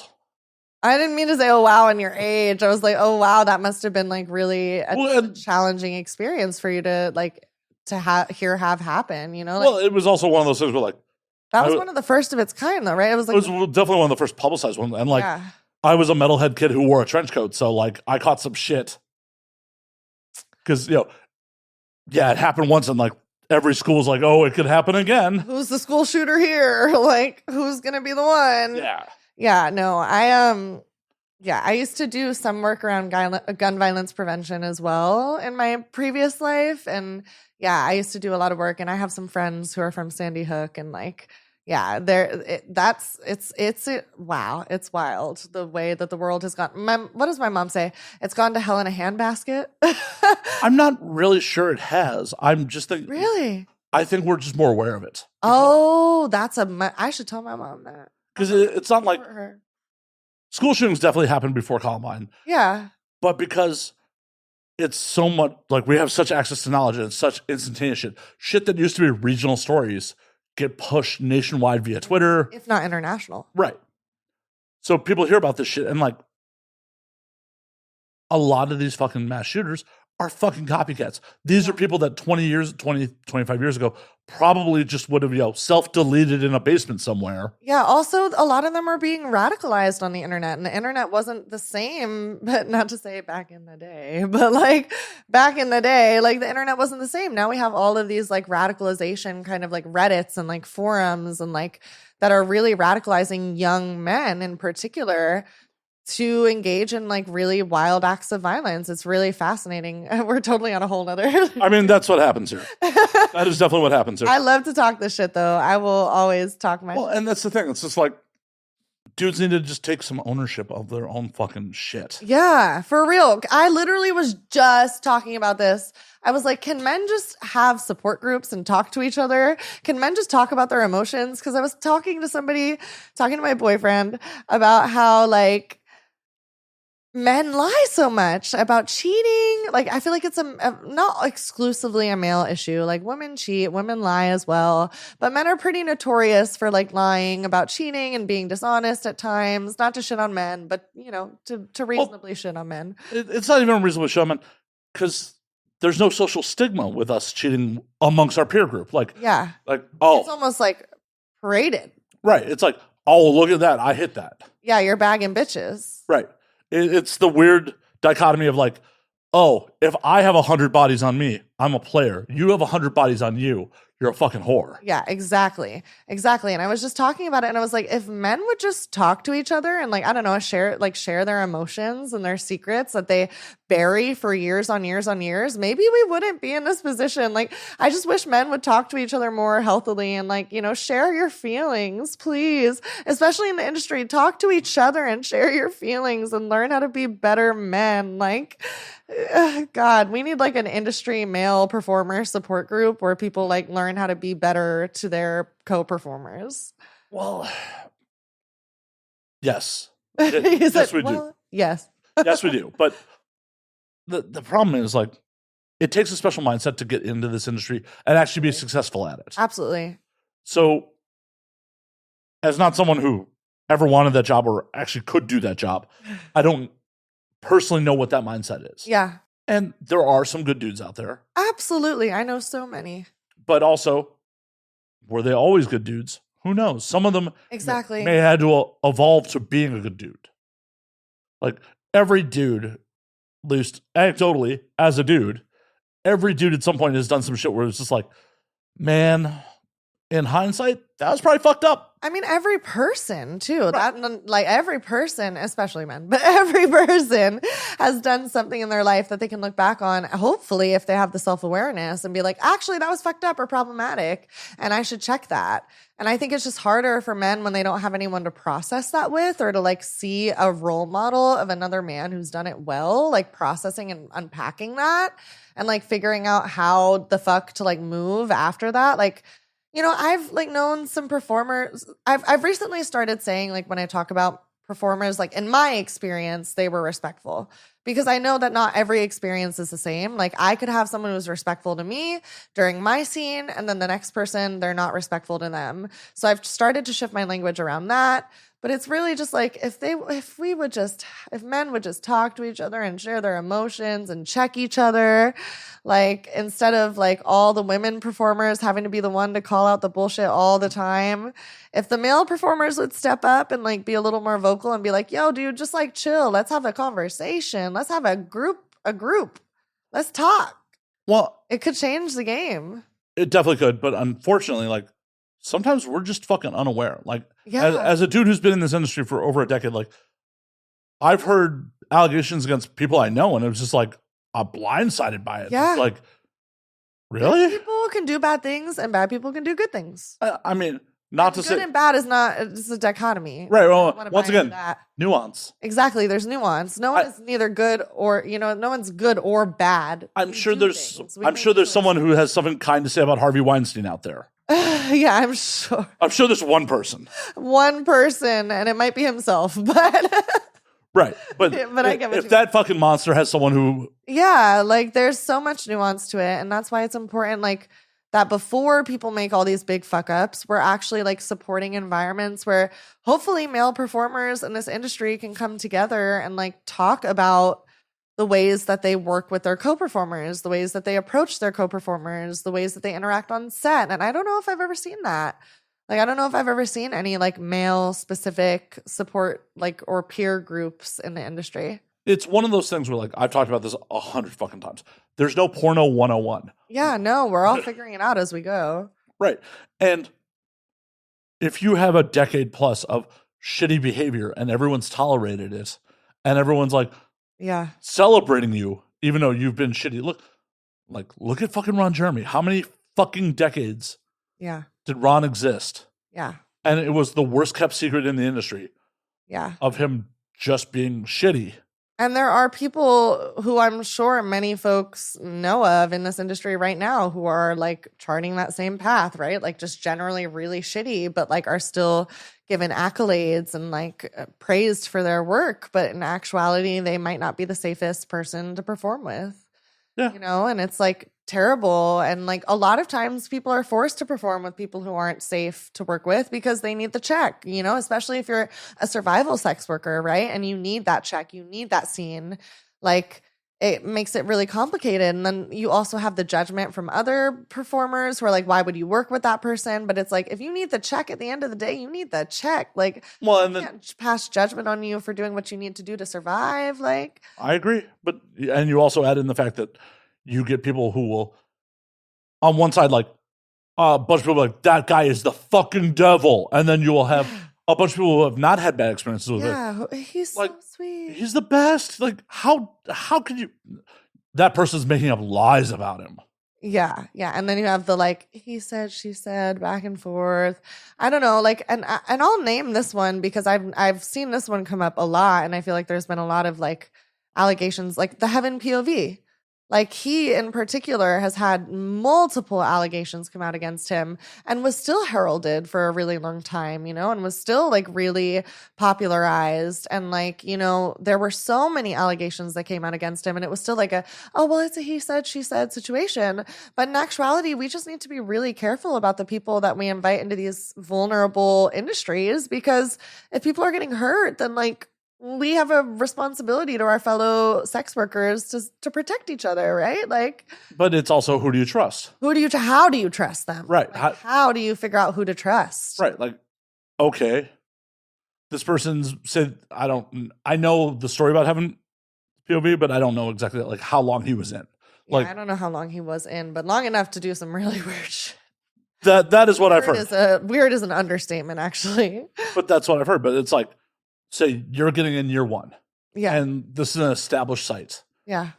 You're like, oh, I've heard of that site. Oh, that site wants to book me. I was trying to shoot with the Heaven POV before I found out all of this. And then I felt like a level of guilt, right? I felt like, oh, I should have known. I should have picked up on red flags. And there's all these feelings. Like, I feel like there's actually like a bigger conversation to be had about like, you know, predators that are in the industry, right? Or people, maybe predators is too strong of a word, but people who transgress like your consent or like cross your boundaries. And I think there's like conversations to be had on both sides of that, like people who are like transgressing your boundaries and then the people who have had their boundaries transgressed. Like, how do we work through this? How do we know how to trust people in the future? And then on the other side, like, how do we not do that again? And like I've had instances in scenes where like one of my no's was violated, but then like the person corrected immediately and messaged me afterward and was like, I'm so sorry that happened. Like, I apologize. I didn't realize. And that was like a really mature and professional grown up way of like righting a wrong. Like it made me know like, oh, this person is actually committed to like doing better as a performer and not hurting people. Right. Like, he apologized. It was the only time that's ever happened. And I've had quite a few like consent transgressions on set, as many people have. Like I know a lot of people, a lot of girls in the industry will say like, it's not an if you're going to get like assaulted, it's a when, which is a really horrible phrase to hear. You know, it's like a really horrible phrase to hear, but it's like, it's sometimes the truth. And like, that's why I think having male support groups for male performers would be so amazing. Like y'all got to talk some shit out. Let it out. Cry a little. I don't know. Like if you need to slap each other in the face to cry, I don't know. Do what you got to do. Do your hyper masculine shit. I don't know. Like the problem is not everyone's self-aware enough to even know that they transgressed you. Exactly. They're not. They don't even know. And that goes to show my Clark County education. Like we aren't teaching young people or like, you know, we aren't teaching people that are new in this industry, like how to act right about consent and boundaries and like how to just act right. We aren't. There's no 101. There is no 101. And also it's changed a lot, even in my time in the industry. So when I first got in the industry, there were no like going down your yeses and nos during the 2257 paperwork when you first got on set. That wasn't a thing. It's still not a thing for some places. Right, but at least the major companies. Yeah, major companies are doing it now very well. And they have talent liaisons and they're like really trying. But these all weren't things 10 years ago. Wow. I always like, it gives me so much perspective, right? Because I'm coming into this adult film industry 1 year now. I just hit my year anniversary in November. I've been camming for 8 years on and off. So I'm like not new to the adult industry and doing online sex work for the last 8 years. But I thought it was like, I came into the industry and I'm like, oh, wow, there's a lot of shit going on. And now I hear people talk about their experiences when they started. And I'm like, oh, maybe I'm really lucky. Maybe the grass is not greener. Yeah, it was 30-day tests when I first got in. Oh my God. Yeah, it went from 30-day to 3-week to 2-week tests. And now people are talking about 7-day tests. I don't know if you saw that on the Twitter timeline today. I didn't see it today. Discourse now about like 7-day urine and swab tests. And like, if we can make it more affordable and like, maybe I'm all for anything that puts our health first, but also we have to factor in like time lost and like, like cost of testing. Like that's really expensive, especially for people not in headquarter cities where they have to pay for shipping fees for labs. Like it's just not very like accessible. But even in a headquarter city, if you're in Vegas or LA or Miami, it's still $225 for a gold panel. Yes. If you didn't know that, I know. It's expensive to work. Right. It's a $225. Like, okay, say you get booked once on a professional shoot during that fucking week, and your boy girl rate's $1,000. Yeah, which is pretty standard. Okay, you are now making $750. Yeah. Before you even show up to fucking set, and heaven forbid, your scene partner can't get it up. Yeah. Or you have gets canceled. Right. And that shit happens all the time. You are now working at a loss. Yeah. I remember my first LA trip. I came out to LA for a trip with like a big studio I wanted to work with and I still want to work with, but I had a medical emergency related to like anal prep, which speaking of, like more and more people should know that anal prep for anal shoots, if you're using shower enemas, can actually present some dangers. Like you have to be really careful. But I had like an injury that was related to work and I wasn't able to do my shoot. I had a tear back then and it's like, it's doing okay now. But like I had to cancel my shoot. And then like you think about all the money lost, right? Like I came to LA, I paid for the travel, I paid for the hotel, I paid for my test, I paid for all my beauty services. And then like when you think about that, even if I had gone to the shoot, you think about all I paid to like get to the shoot, to like prepare for the shoot. And like beauty services alone, like when I calculated how much I was spending on those a month, I did not like that girl math. Like, I did not like that one. I was like, I'm writing all this shit off if I can. Like, God damn, we spent a lot of money on that. And then you throw in the Uber costs. And because not everyone covers Ubers. Not everyone, or covers meals on sets even sometimes. People don't cover meals on set and you're like just starving all day. Yep. It happens. It's like, but then you find the really good sites. You find the really good producers, the really good directors who really do want to take care of you. And like some people will even offer testing subsidies. I've noticed that with some studios, which is I've never actually heard that outside of the gay side of the house. Really? I didn't know anyone on like mainstream was paying for testing subsidies these days. I've had one studio recently with like it's a small testing subsidy, but like they offer something towards your test, which that's is still something. Nothing. Exactly. Yeah. That's so kind and shows that like you really respect the work the performer is doing and respect their safety and like understand that it costs us to work. And I don't think civilians understand that.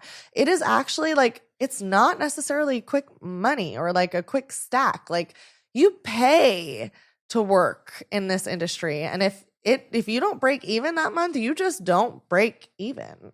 I had a conversation with someone, Jesus, it has to be maybe a year ago at this point, where like we broke down the math like on air. And it's just like, if you're getting into the industry day one, we're going to do it again super quick, but you get into the industry day one, you have one shoot booked this month. Just one, yeah. Just one. Okay. You're dropping $225 just to get your test. Okay, you're down to $775 as what your profit is. Okay, drop $150 on hair and makeup, right?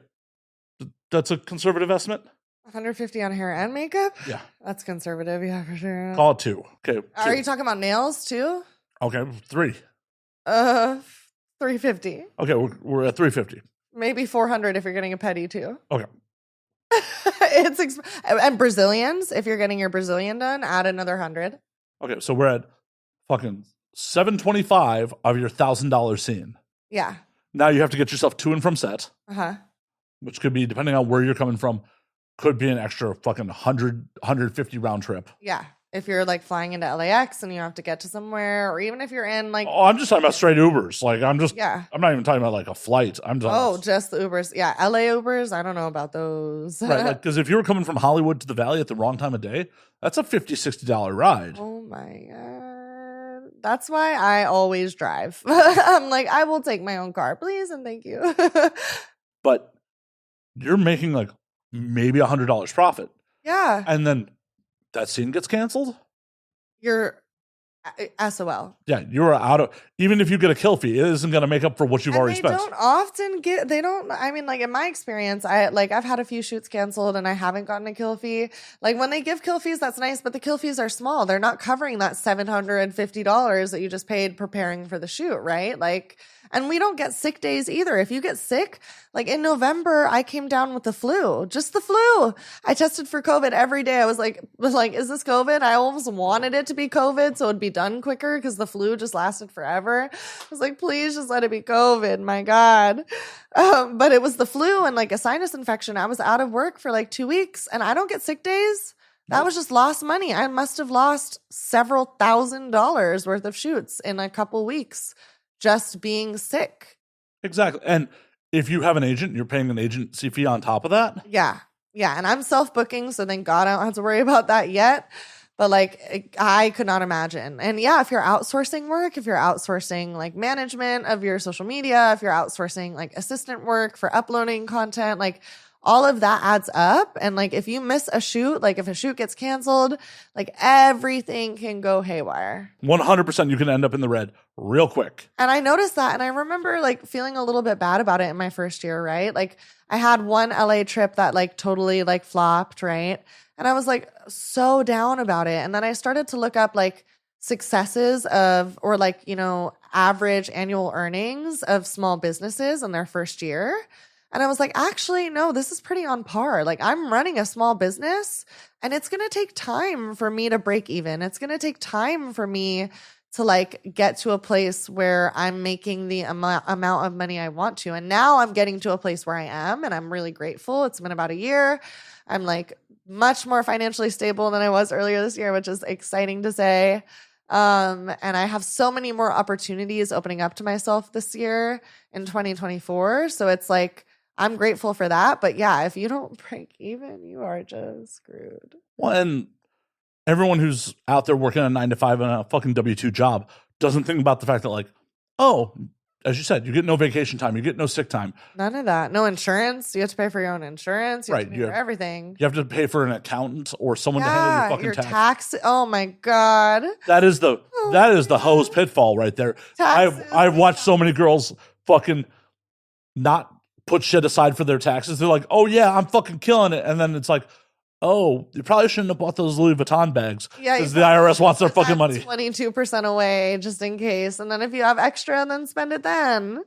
Yeah, no, the IRS will come for you for that money, especially if you're a big earner. Oh my God, they will come for you. Yeah, 100% they will. And this is all shit that isn't taught to fucking people that when they get in the industry. No, there's no mentorship. There's no like 101. And that's why like when I think about young sex workers in particular, like I support young sex workers. I support like 18, 19, 20-year-olds that want to get into the industry.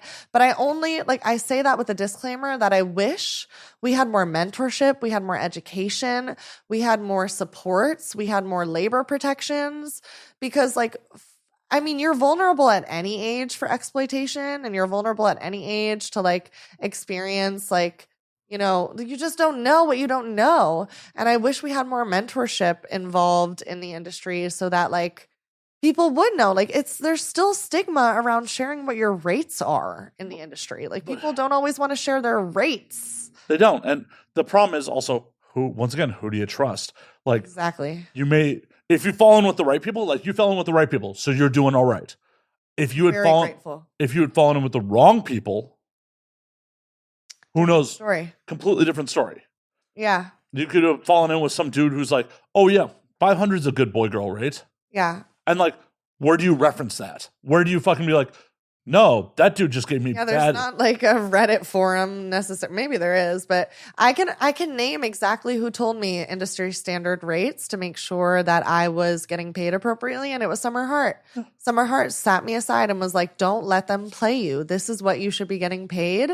This is industry standard," and like was transparent and was really supportive and just wanted to make sure that I knew what I was getting myself into. And it's like that is the kind of energy we need from like veteran sex workers.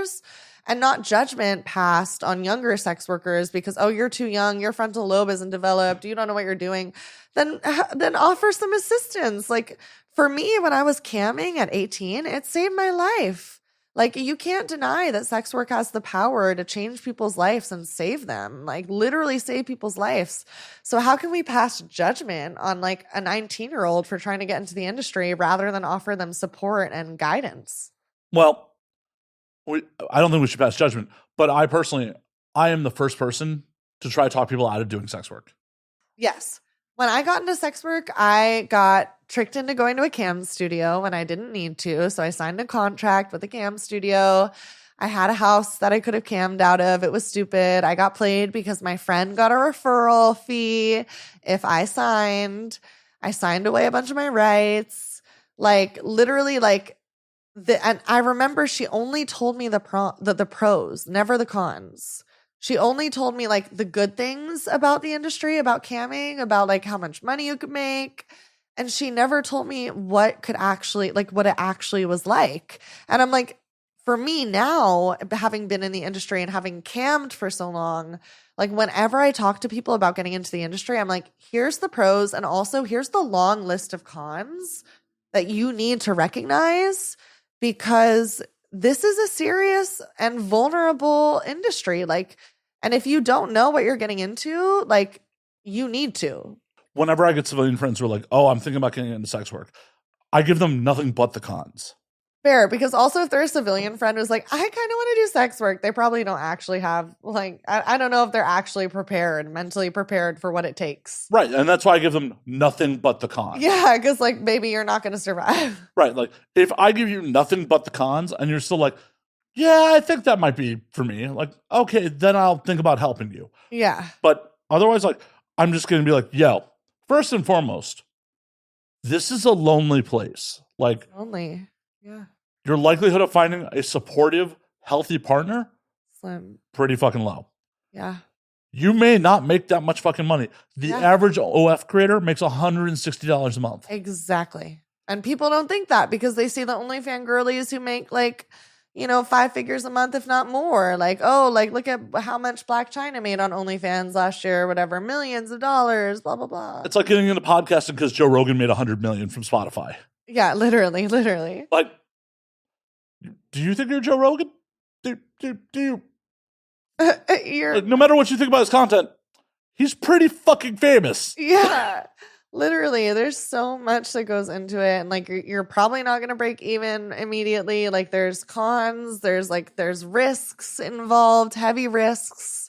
Like you will get an STI at some point. You will. I got my first STI in the industry from my first pro scene during the chlamydia outbreak this last year when we had our moratorium. I did my first pro scene, popped immediately, and I was like, well, I guess I'm in the industry now. I've been like... Wait, you sure you weren't patient zero? No, I'm just I know. Was I patient zero? But literally talking through the risks, and also the biggest risk that I think we need to prioritize telling people is it's not if someone in your life is going to find out, it's when. Oh, they will. They're you cannot avoid that. And people think they can I'll cover my face. I'll wear a mask. I'll do this. Someone is going to find out what you're doing, and you need to be prepared emotionally and mentally. Some jilted dude. We talked about this at the beginning of the show.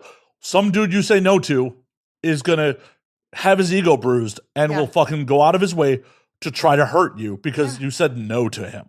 Yeah, exactly. It's you just need to be so mindful that this cannot always be kept a secret, and it won't always be kept a secret. It can't. I've never met somebody except the POV guys who never show their face and are really whatever. I have feelings about POV guys. I like to work with some of them, but some of them I'm I don't know. But like, you know, in most cases, like you're going to be found and like you need to be mentally and emotionally prepared for that. And like, what happens if like your cousin is scrolling on Pornhub and comes across some fucking video of you? Like, are you prepared to handle that fallout? Like, I'm of the opinion that you will be found out. I agree. Your job is to market yourself. Exactly. And if you market yourself well, you'll be found. Exactly. Because if you're not marketing yourself well, you won't make any fucking money. You're not going to make it. Right. The only way you won't get found out is if you're really bad at this. Yeah, literally. If you're not, yeah. No, you're so right. Because people do get found out all the time. I mean, like, I'm really, really blessed that I have a supportive family and I've been able to tell them, like, what I do for work and, like, where I'm at. And, like, I can go home to my mom and be like, I just did an 8-person gangbang and I'm so excited. And, like, And she's disappointed that it's not 10. She's still struggling to wrap her mind around some of it, but she's like, she's very supportive and she's like, I'm proud of you no matter what you do and you will excel at everything you do. And I'm like, thanks, Mom. You told me I'm going to excel at my 8-person gangbang. I'm never going to let you live that one down. Like, Well, I mean, you grew up in Vegas. Like, it's different. sex work is, you know, how many people that you went to high school with became strippers? I can't even count. Right. It's so socially acceptable in Vegas. All of my friends in Vegas are sex workers in one way or another. And that wasn't purposeful. No, That just is how it happened. Like, if you grow up in Vegas and don't leave Vegas, your choices are work in a casino or become a sex worker. Exactly. Hospitality or hospitality. Yeah, exactly. It's just hospitality. Yeah, literally. And that's what it is. And like, that's what I found so difficult about living on the East Coast is I didn't find that kind of community like I found in Vegas. Like, I wanted to feel surrounded by sex workers and surrounded by the community. And I didn't feel that as much on the East Coast. You might not even feel that here. If you move to LA, you might not even feel that here. Yeah, I'm content in Vegas for now, but I find myself more and more inclined to eventually move to LA, but not anytime soon. As someone who's lived in both, I much prefer LA, but that's a lot of it due to stuff away from sex work, away from the industry. Yeah. LA has so many fucking opportunities away from sex work, away from the industry that Vegas just can't compete with. Yeah, I would agree. Yeah. The one thing I like about Vegas is that even though the rent has gone up, it's still marginally cheaper than California. And like, Marginally, oh, it's so much cheaper. have you seen some? Oh, yeah. No, lately? I was looking at like, Okay. for less than the rent on this apartment, I could get a whole house in Vegas to rent. Oh yeah. Okay. Yeah. Yeah. That's I can believe that. Like I definitely found some houses in Henderson and like Porter Ranch. In Henderson. I'm really lucky with my place too. For the rent I pay, I'm really lucky. I literally found whole houses that were cheaper than this apartment. So yeah. That's like the enticing part about staying in Vegas, right? Is like LA is like a 4-hour drive away. I can come out for a day trip, shoot my scenes. I can get like a cheap like hotel room or what, not cheap. Like, okay, let's be real. I'm expensive, but like, you know, like expensive cheap. Like I'm not like balling, but like I can find a good hotel room. I can come out for a night. I can fly for not that expensive. Like, it makes sense for me so far to stay in Vegas and to like split my time. And I like to split my time. I love having 2 places to like call kind of like home or work. Like I love being like bi-state or bi-coastal. You just like being bi a lot. I do like being bisexual a lot. If we're talking about bi, I do love being bi everything. That was the joke. Yes. Yeah, we're on my 3rd. Self-service show. Yep. Self-service. I am self-serving. Cheers. For me, like I felt Vegas was too suburban, and It's pretty suburban. I'm also like a big proponent of like having some friends that are away from sex work, away from the industry. Absolutely. And Vegas is a shit place to meet new people. I agree. I try so hard to maintain a few civvy friends because if you don't, your mind will just warp. You can't be work all the time. Everything is content. Everything is work. Everything is the drama in the industry. Everything is like the convention that's next, the this, the that. So like my civilian friends keep me grounded. They keep me grounded. As long as they're accepting and understanding, they keep me grounded. Well, they're not your friends if they're not. Exactly. Then they're not worthy of being in my life. Exactly. You should definitely not tolerate. I do not. At this point in my big old age, I do not. Because I definitely have friends in Chicago former friends in Chicago who don't tolerate, like, you know, my life choices at this point. I'm like, yeah, then I got no space for you. I'm not conforming my life to what you feel how I should live. Yeah, no, because why would you? Life is short. You have one life to live. And like, I'm going to do what the fuck I want. Like, I made a drastic career change this year. Like, I went from working in marketing and comms full time to literally working in sex work and adult film full time. You're still in marketing. You're marketing yourself. I know, exactly. It's still marketing and comms. It's still the same shit. But I made this like dramatic career change, right? Like, and it was just so necessary. I don't think you changed careers that much. You just changed the product. You know, you're making a really good point. I never thought about it like that. And I'm going to think about it like that more often. It's the same skills. You're right. It's the same skills. Not all of them. And not, I have to learn some other, like, you know, some other skills. But, Yeah. you know. But at the end of the day, you are literally just changed the product you're marketing. You're so right. That's so, wow. I'm going to use that. You're welcome to. Thank you. Free game. If I'm giving away something, at least I'm giving away something to you on this one. Thank you. Thank you. Cheers to that. Cheers to that.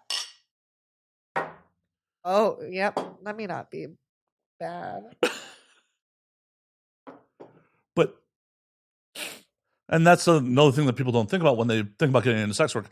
This isn't the early 2000s where you can just show up to set, do your scenes, and go about your day and rely on fucking Vivid or Wicked to do all the marketing for you, to fucking make you a fucking star. That's not happening. Like, you have to promote your studio scenes yourself. And it's like, it's so funny because today I actually went on Google. I always Google my name just to double check if any of my scenes have come out, because you don't get like alerts a lot of the time. I mean, you for can definitely studio set them. scenes. You can set Google alerts for your own name. Just made it. It happens occasionally. You just made a great point. I knew that already. Okay, so I'm gonna do that. But the point being, like, I usually just do it. Also, I'm like a little bit like obsessed with myself. So I like to look at what images people are posting, the screen caps, see if they're good, see if they got a good ass shot, you know? But like literally, I found out a scene is being released like in like a couple weeks through a Google image search result, and like it hasn't been promoted yet. So now I'm promoting it on my social because, yeah, a lot of the times you have to do the marketing and the promo yourself. I mean, that's how you ended up here. You came to me. I did. You did, and I zero shame in it. I'm self-booking. So like a lot of the work that I do is like persistency and like making myself as known as possible and like building a reputation for myself as somebody who's professional and kind and like really just willing to show up and do the job. Like, this is my job. This is the first time I've drank on the job. So, you know, we'll see how this goes. Y'all don't judge me. Judge her a little. No, I'm kidding. Just a little, but in a good way, a sexy way. I don't know. But the fact that you were like willing to make the hustle and like you're like, oh, hey, this isn't the first podcast you've done. Like I did a little research. Like you've done other shows out there. Like how many year one performers are like out on that hustle? They're like, oh, how can I market myself better? I can get myself on podcasts. Yeah. I will say, like, and that goes back to my marketing and stuff, right? Like, I'm trying to start doing my own PR because I'm realizing, like, if I don't, one, nobody else is going to do it for me. And if I'm not outsourcing, it's not going to happen. And I have the skills. Like, I can write press releases. I can write inquiries to like podcast producers or like directors with studios. And that's all of what my work has been as a self-booking performer, has been persistency and like literally like contacting people and putting myself out there and like sometimes falling flat on my face and sometimes not. Like a lot of the times not. Like, well, yeah. I mean, most people want to have someone on their set that's like, oh, you're showing ambition, you're articulate. why would I not want you on my fucking podcast? Yeah, like you're professional. You obviously have a desire to be here. You're not just trying to fuck around. Like you want to be a Can part. we have a little more fucking around, please? Let's fuck around. No, I'm with the shit. I know. I know. We get to that segment. You let me know. We can switch into the fuck around segment. We could talk more. Whenever it gets there. Like, I didn't mean to derail you on that. You said let's swoop. Nah. We got to fuck around some more. Find out and fuck around. But that's how this show goes. But I, as someone who books the show, like, never would look down on someone reaching out and be like, hey, I'd like to do your show. Yeah, I mean, Like- it's as long as it's done respectfully and professionally, like. Even if it's done disrespectfully, motherfucker, you piece of shit, I want to be on your show. Yeah, you'd still be like, oh, all right, Man, yeah, probably be like, all right, cool. You want to do the show? maybe. You're a chill guy. I don't take too much shit personally. Okay, that's, I got to develop that tough skin for sure. I am already developing that tough skin. A year in, I'm developing more of a tougher skin. But wow, I think persistence is key. I was just talking to a mutual on Twitter about how like they were impressed with how many scenes I booked this year by myself because I'm self-booking.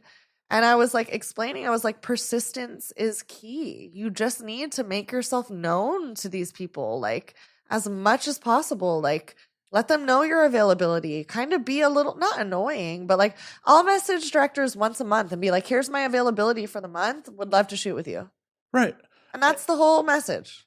And at the end of the day, I feel like most producers, directors want someone who wants to be enthusiastic about being on their set. Yeah. Instead of being like, oh, I'm going to reach out to an agent, and is this person going to actually want to fucking be here? Or even know what this is, like Right. even know what site they're shooting for, like even know what they're showing up for, like, and that's what I appreciate about self-booking a lot is like, one, I get to tailor what sites and studios I'm working for a lot more, and I get to tailor the people I work with a lot more.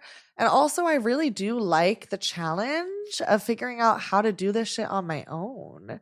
Like, I think it's really, really unique and like fun and like challenging and like I love to prove people wrong. That's like a big Capricorn thing, right? Like, Do you think you have a lot of doubters out there? You think that people are I got haters. I got myself a fair share of haters and doubters. good? Exactly. If you're not doing well, if you don't got some haters. Exactly. Like, if you are not ruffling some feathers, that means you're doing a shit job of marketing, because that means not enough people are fucking aware of you. Literally, exactly. I had one person in my life call me a failure recently, and I was like, a failure? You are so out your damn mind. Like, and then maybe that sounds narcissistic, but like, I also know like the success I've been able to amass in my first year. And like, it's not exactly equal to the amount of success that others have been able to achieve in their first year, right? Like some people get into this industry and the first year really decides whether they succeed or they flop, right? Yeah, but the average is still 6 months in this fucking industry altogether. The average is 6 months? Mhm. I didn't know that. Yeah, the average. So I've already beat it. Right, you've already fucking beat it. Are you fucking paying your bills? Are you making your rent? I'm paying my bills. I'm making my rent. Like, that's success. That is success. As long as I can pay those bills and make that rent, I don't give a damn. Yes, it would be nice to be at the top of the fucking mountain in the 0.001% of OnlyFans Of course. creators' money. And I have no doubt I'll get there. The fact that you could turn around and be like, doing what I want to do for a living, creating what I want to create, Yeah. I can pay my fucking bills, Yeah. is more than how many fucking people can say. Exactly. And living a life that you love. Like, I worked an office job and I fucking hated it. I hated it. I wanted to go back to sex work the whole time. Like, I wanted to be doing sex work. Like, I just didn't know. Like, I didn't want to cam anymore. Like, I don't like camming full time. Well, and camming's a 9 to 5. Exactly. It's way more. Like, it's just different. It's different. And then I got into mainstream and like porn, and I was like, no, this is it. This feels good. This is what I want to do. And like it's taken some people in my life some time to wrap their heads around, but like it is actually my dream to like make it in this industry. And like as a Capricorn again, like I'm so committed to like achieving my dreams. Like I have no doubt that I will get there one day, whether or not it's 2 or 3 or 4 years. Well, and also the people that can't wrap their brains around it, that's their problem, not yours. Yeah. That is Yeah. 100% That's their fucking problem. Wisdom was dropped. Back to the comment section thing about the having the thick skin for people in the comment section, all that shit. Oh yeah. If you wouldn't take these people as advice, why would you take their criticism? Literally. You don't know these fucking people. You don't know if they have 2 functioning brain cells rubbing together. Oh my God. My mom always says, like, I have 2 brain cells. One's lost and the other is lonely. And I think about that all the time with these people. Like, one of your brain cells is lost and the other is lonely. Like, yeah, I literally had a dude today comment on like one of the Instagram posts like, "Oh, who is she?" When the person who was doing the show was obviously tagged him. can you read? This person? Oh, well, what page are they on the hub? I'm like, bro, Just Google. do you want me to like fucking rub it out for you too? Like put in a little effort here, man. Like, it's just like, what, you want to rub it out for me because you can't touch? Like, did that comeback even make sense to you? Like, no, it didn't, obviously. You know that Vine where it's like, hey, what's up? I'm Jared. I'm 19 and I never fucking learned how to read. Well, and my response to him was, That's him. I'm not describing my dick to you for fucking free of charge, man. Oh my God. People are so... Like, why would I be bothered by that? People are so fascinating. Like, some of the reply... I love my reply guys, but some of the guys that reply are just like not even worth the time. Well, and at the end of the day, no one who is thriving and successful is going to take time out of their busy schedule to try to bring someone else down. Yeah, no, not at all.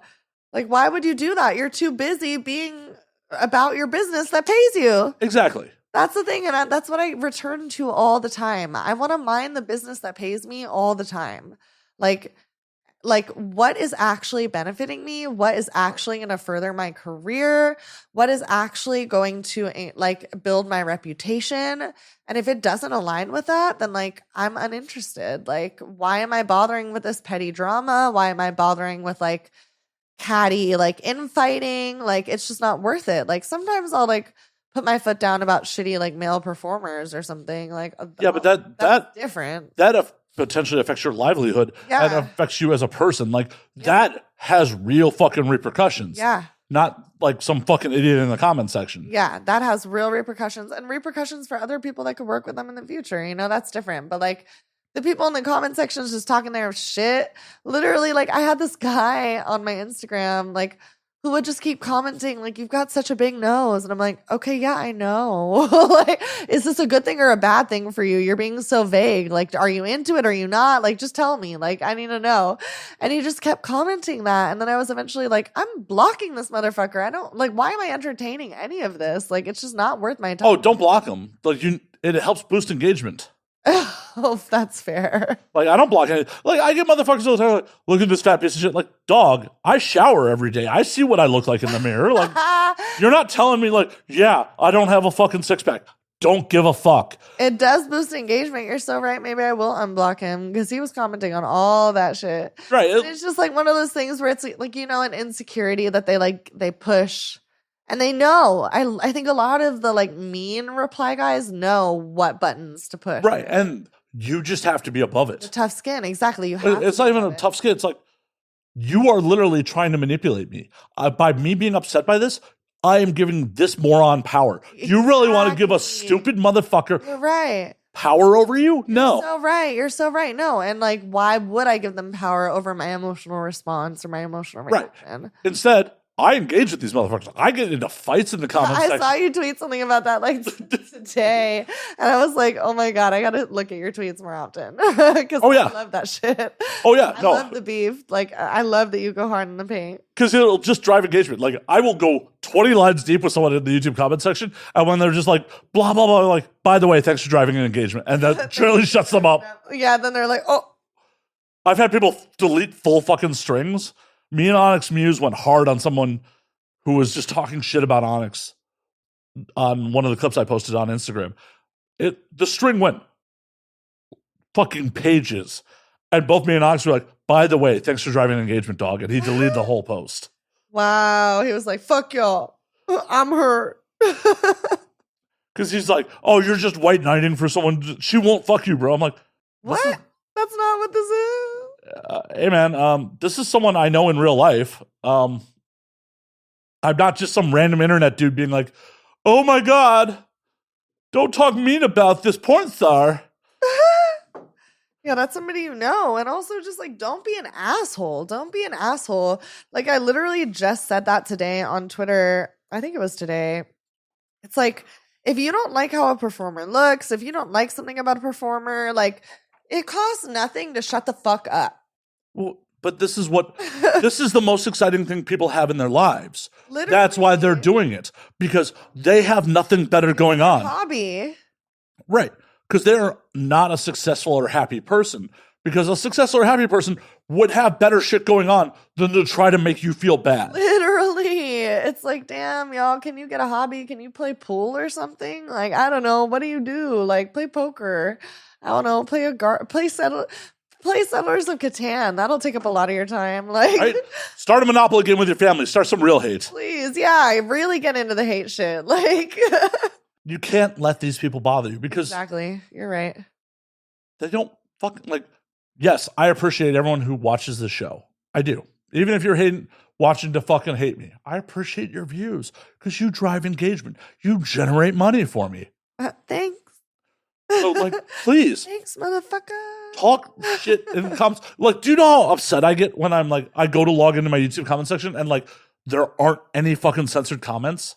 Oh, you're like, damn it. I wanted to get into something today. It's like, there's nothing held for review. No one had, like, did I not say something fucking spicy enough for someone to have a shitty take? Next time I'll do better. Right. Like, I want your shitty takes. I want the engagement. Yeah, for real. That is a great point. I'm going to go unblock that guy. Yeah, let him come. Like, you know what your face looks like. I do. I'm very aware. I'm like, you are not telling me anything that I have not been told since I was 3. Right. Like, and guess what? A lot of people fucking love it. And yeah, exactly. Think about that. Like, if I was unattractive, would people be paying me thousands of dollars to have me on their set? No. Literally, would people be flying me out all across the country, all across the world to have me on their set? No. Exactly. It's so silly. But like, I think a lot of these men just feel like they have to take women down a peg because maybe they're attracted to them and they feel intimidated. Like they just feel like they have to like I don't even think nag a little bit. I don't even think it's that fucking serious. I think it's how many fucking positive comments do you actually respond to? Do I respond? Oh, I respond to a lot of my positive comments, actually. Okay, but not everyone does. I like to engage with my fans. I at least like interact with them. Like I don't, because like I have some fans who just like always like reply the same like GIFs or emojis. But like I generally try to be pretty engaging with my fans, and I'm learning like boundaries around that as well. But not everyone does. Exactly. Because also once the bigger you get, like as I only have like 11,000 followers right now, and like I'm already overwhelmed by my notifications. Like I cannot imagine what it's like for people with 100,000, for people with 75,000. Like I could not. I honestly, like I think I've talked about this on air, but like when Cherie DeVille did the show a while back, we posted a couple clips from that episode. And she said as a collaborator, so it's on both our timelines. So I'm getting all of her traffic. I felt like my phone physically gained weight from my notifications. Literally, Because Cherie has 4 million followers. 4 million on Instagram. I literally could not see notifications. Like, it was just a wall of notifications. If you responded to any other post, I didn't see it. You fucking followed the account, I didn't see it. Because it was literally just... Yeah. And I'm not trying to brag about the shit. I literally went to Cherie and went, how do you do it? Because she runs her own socials. Like, how do you do this on a daily? Like, I don't understand. It does not compute how you do this on the daily. But that's how a lot of like the positive comments get lost in the sauce. Yeah. Because the negative comments stick out so much, right? And people react to them. And that's how some of these dudes are manipulating people into getting the attention they want. Exactly, because they're wanking off to it low key sometimes. They just want the attention. It's like being a class clown in high school. Like, yeah. Oh, this hot girl paid attention to me. Well, I don't think it's really hot. I think she's kind of ugly, but blah, blah, blah. It's just, you want the attention, not, You don't care how you get it. You just want the attention. Yeah. You want to be recognized. You want Right. your masculinity assert. Right. When you quote tweet some motherfucker who's talking shit, like, don't be this dude. He's like, she acknowledged me. I exist. I exist to this girl. You're so right. Damn. I'm learning things. I thought I was just going to get drunk. Now I'm learning things. I better get on my phone and take some notes. Thankfully, we're recording this. Oh, yeah.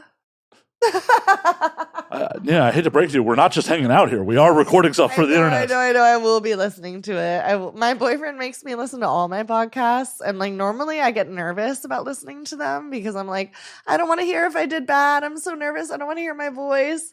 But he's so supportive. He's like, we're listening to every single one. So besides this one, what's your favorite appearance on another podcast? Shout somebody out. Shout somebody out. Dick Dingle. Oh, the Dangler. Yeah, I really liked his podcast a lot. But like there's been Misfits Effects was awesome with Sarah Lace and Prince Rostar or that Prince. Yeah, Rossar. Rossar's my homie. Yeah, they were awesome. And then I just did one with In the Tub as well. And I'm going to be doing one with Jesse Sage later this month as well. My goal, and I'm just going to speak it into existence, is to do one with Holly Randall. Wow. Not the pinnacle. It's the goal. It's the No, it's all good. yeah. It's like the like 5-year plan. You know, like I'm a Capricorn, so I have like very. Wow, I feel like such a slut now. You're just like, yeah, Slayer was easy. Getting on and now we drink. No, this is not. You said you feel like a slut. Just fucking easy to turn out. Yeah, you're the slut at this table for sure. You're the slut. You don't know what my body count is. Okay, I'm interested now. I mean, You said, oh no, suddenly I forgot. I don't know the numbers. Oh, it's that big then.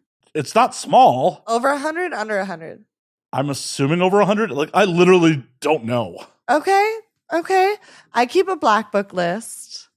You know, for a dude of average attractiveness, like, I do all right for myself. Yeah, no, I think you certainly could. Don't worry. Could do. Let me not disrespect you. Do. I'm not losing any sleep if you do disrespect me online. You said I don't give a damn. Right? Like, I know what the reality is. You do. Look, I have doubled. I think I tweeted about this, but I have like, I think it was 321% increase in my You body. definitely said count. that on Dick Dingle's show. I caught that. Oh, yeah, you got that. Yeah, you got that. In the last year, I have double or like, triple, however much my body count. How is that possible? There's only 20 dudes that do porn. How is that possible? Did you only sleep with like 5 people beforehand? Well, no, I'll give numbers. I'm not ashamed. So I had slept with like about like 20 people before I started porn, and I was like a fucking virgin over here. basically virginal. I know. What the fuck? How many of those were you in relationships with? Not many. I had a lot of group sex in college. I had a lot of lesbian group sex in college. I'll be real. Whoa. In toxic male land, do girls even count as bodies?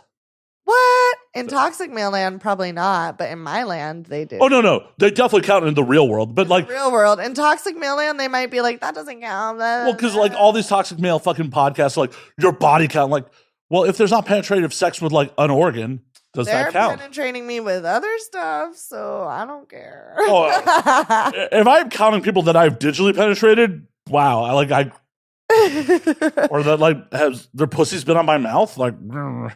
Yeah, so I think before porn, I probably had like slept around with like 20-ish people, and like that's like I was young. I was like 25. I mean, the female average is 7. You're doing fine. Thank you. And then now since Oh no, sorry. The female average is 4. The male average is 7. Since porn, like since starting my career in porn, I think I'm almost at 100 in a year. So I went from like 20 to 100 in a year, like nearly 100 in a year. So it's like pretty significant. Like I'm racking those bodies up, and like I feel pretty like I'm a baddie. Like y'all can't touch me. Like I can never meet another guy. Like maybe I can meet other guys who have like taught me, but eventually I won't be able to. If I keep in this career, I'm gonna be like, no, because you're gonna end up. You got bodies, bro. You're gonna end up sleeping with the same people over and over again. There's always so many. I do. I have recognized that. I've started to add like keys to my black book list. You're just like tally mark. Yeah, tally marking it. I'm literally tally marking it because I've always kept a black book list. It's been like a tradition between me and an old best friend for the last 13 years. Yeah, I literally, I don't know what year I actually lost count, but it was the comment section's coming for me for this one. They're like, no, dude. Like, I don't know when I lost count, but like, there are literally people like, I don't remember their names. Like, there's some people I didn't actually ever know their names, but there's definitely some people who were like, oh yeah, I definitely went on multiple dates and hooked up with a girl who had, I remember the most about her sex is she had purple hair and wore like multicolored socks to bed. Like That's a lot of detail. I don't remember her name. How many times did you sleep with her? 5 or 6 times. Oh, you one of those. I may have a history of being a fuckboy. You a little bit of a fuckboy. It's okay. I'm a little bit of a lesbian fuckboy sometimes too. Like this was in my 20s. Exactly. In my 20s, I'm still in my 20s. Right. Like I've settled down a little bit. Like I don't think. Yeah, as far as I know, I haven't fucked anyone who I don't remember their name. Besides someone accusing me of that at some point. But anywho, that was a jilted ex-lover who gave me chlamydia. So yeah, I feel that. So like the most anonymous people I have on my black book list are just from my glory hole scene that I did. I have like Anon 1, Anon 2. I checked all their tests, but I wasn't writing down their names. Right, there's 2257 paperwork. Yeah, so it exists. Like I could find out their names, but it's just like Anon 1, Anon 2, Anon 3. Like, so there are plenty of people that I've had sex with who like anonymously. Like I have their 2257s, I have all that, but like.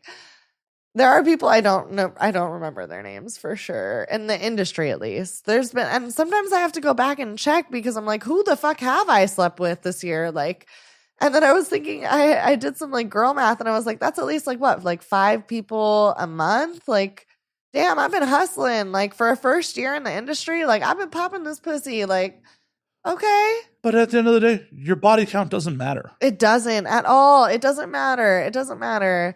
Like literally, it was you. I was watching one of your clips where you were talking to Girthmaster about an ex, and you were like, "It doesn't matter who she was with before because she's here now, and that's all that matters." And I remember watching that clip and being like, "Oh, I fuck with this man. I fuck with this man." Yeah, 100%. Like. I don't have Girthmaster's dick, but if like we hooked up with the same person, if she's happy to be here now, I'm happy to be here too. Also, Girthmaster, if you're listening to this, you could always slide. You'll have to go across the world for that. He's back in Australia. That's a long flight, and you have weird bugs out there, but I would do it. Australia's pretty rad. I've been. Really? Yeah. But what about the weird bugs? In the cities, you're fine. Okay, if you live in a city, I'll slide. I have to go back to Australia and try to fuck somebody there because like it's one of my life goals to fuck on every continent. Oh wow! How many continents have you nailed? Literally, but Europe, Asia, America, obviously South America. So 4 out of 7. You're doing great. Didn't fucking Africa. Didn't fucking Australia. And Girthmaster's not your type. No, I like being able to walk. Yeah. I sometimes I don't. I definitely, when I was in Australia, think I could have, but I zigged where I should have zagged and got a little too drunk. Oh, I've been there. I've been there. Yeah. It's like, oh, fuck. And when I was in Africa, I was just like, I was in South Africa. I was just like, yeah, there was no really opportunities and like AIDS was really prevalent there. So it was just like, maybe I'll import someone to fucking Africa. Yeah. Okay. Yeah. It's a weird goal to like, I want to fuck in all 50 states and I want to fuck on all 7 continents. That's not that weird of a goal. I would do it. I would fuck around with a goal like that. That's cool. How many states have you had sex in? At least 3. At least 3. I'm sure Florida, California, Nevada. 3. Oh my God, at least 3. Okay. Let's think. Connecticut, New York, New Jersey, Maryland, DC, Virginia, Florida, New Orleans. New Orleans is its own state now. Louisiana. Oh, Louisiana. Sorry, Louisiana. Texas. Yeah, You know, you get me drunk. Well, I'm getting me drunk. You got yourself drunk. I just provided the alcohol. You provided the alcohol, and it's Don Julio, and Don Julio made a fool of me. You know that Kehlani song? Don Julio done made a fool. Whatever. Okay, so wait, we're to Texas, Nevada, obviously, California, and then if we're thinking like territories, Puerto Rico. So I don't know how many that is. A decent amount. That's a decent amount. Not enough though. I gotta catch up. Like, fuck. Damn, but I don't want to have sex in like Kansas. Why not? What the fuck is there to do in Kansas? Barbecue. I don't like barbecue. I'm flexi-vegan. Oh, you gotta try Arthur Bryant's. It's really good. Okay, I'll try it anyway. Because the flex part, okay? Right. Yeah, I'll try it. I've been to 45 states. I got 20-ish. I'm like under my belt for fucking. That's great. No, it's not. I've been to 45. That's just a lot of failure. I know. Think about it as a lot of success. Half glass half full, not half empty. Not for lack of trying in Montana, but women in Montana are weird. Montana seems like a hard state. I was definitely hitting on this girl, and she was just talking about like, oh, you know, I'd love to travel someday. After I settle down, have kids, and they go off to college, then I'd love to travel. I'm just like, you and I do not live. We live in very different worlds, lady. Not what I'm looking for. Like I was leaving for Japan, and like a week after that, I'm You're just like, I'm gone. I was there on a business trip, and I'm just like, oh, why would you live your life like that? Like, why? Oh yeah, in 20 years from now, I'm going to try to start living. Like, no, what? Live now. You could die any day, bro. You better live now. Like, right? Like some moose could run you over in Montana. Literally, it's Montana. You don't know what's going to happen. I don't know. What are those gun laws? Like, you about to get popped on the side of the road. Like, I don't know. Like, you better live life like it's short. Like, right. It's short and unpredictable. Like, as I've said multiple times on here, 5-year plans were bullshit pre-pandemic. The pandemic definitely illustrated that, like, 5-year plans were complete bullshit. Like, every person who died during the pandemic planned to be here in 5 years. oh, wow. That's macabre, but true as fuck. Right. So why the fuck are you like, oh, I'm going to do that down the road? Do that shit now. You know, you're making a great point because literally just today I was at happy hour because I pre-gamed coming here naturally. I was like, we're going to drink, so I have to pre-game. So I was literally just talking about that. I was like, no, I'm claiming this shit for next year. Like, not next year, like as soon as possible next year. Like, I'm claiming what I want to do in this career now. Like, I don't want to say I want to do it in 5 years. I don't want to say I want to do it in 10 years. Like, I think I can do it now if I set my mind to it, because I think if I set my mind to things, like, I'm really fucking ambitious and I will not let up until, like, I'm stubborn. I am stubborn. So, like, I'm not going to let up until I get it, you know? Like, then fucking do that shit. I'm going to. That is like, I want a pinky swear on that shit. I want a pinky swear. oh, I take pinky swears very seriously. Well, you're the one doing it on camera. It's on camera. Are we on camera? Can you see? It happened. I'm going to do that shit. You're going to do that shit. You pinky swear to it. I don't break pinky promises. Fuck yeah. I do not break a pinky promise. Good. I do not break a pinky promise. Like, there's very few things that are sacred in this world. Pinky swears are one of them. They are. No, they really are. Have you ever done the pinky promise where you kiss to seal it? I never have. Okay, I can show you without us having to actually kiss, but do this. You do a pinky promise like this, and then you kiss your thumb while you're holding it, Okay. which we can't do right now, but like kiss your thumb, and then do the pinky promise again, and then you just put your thumbs together, and then you kissed on it.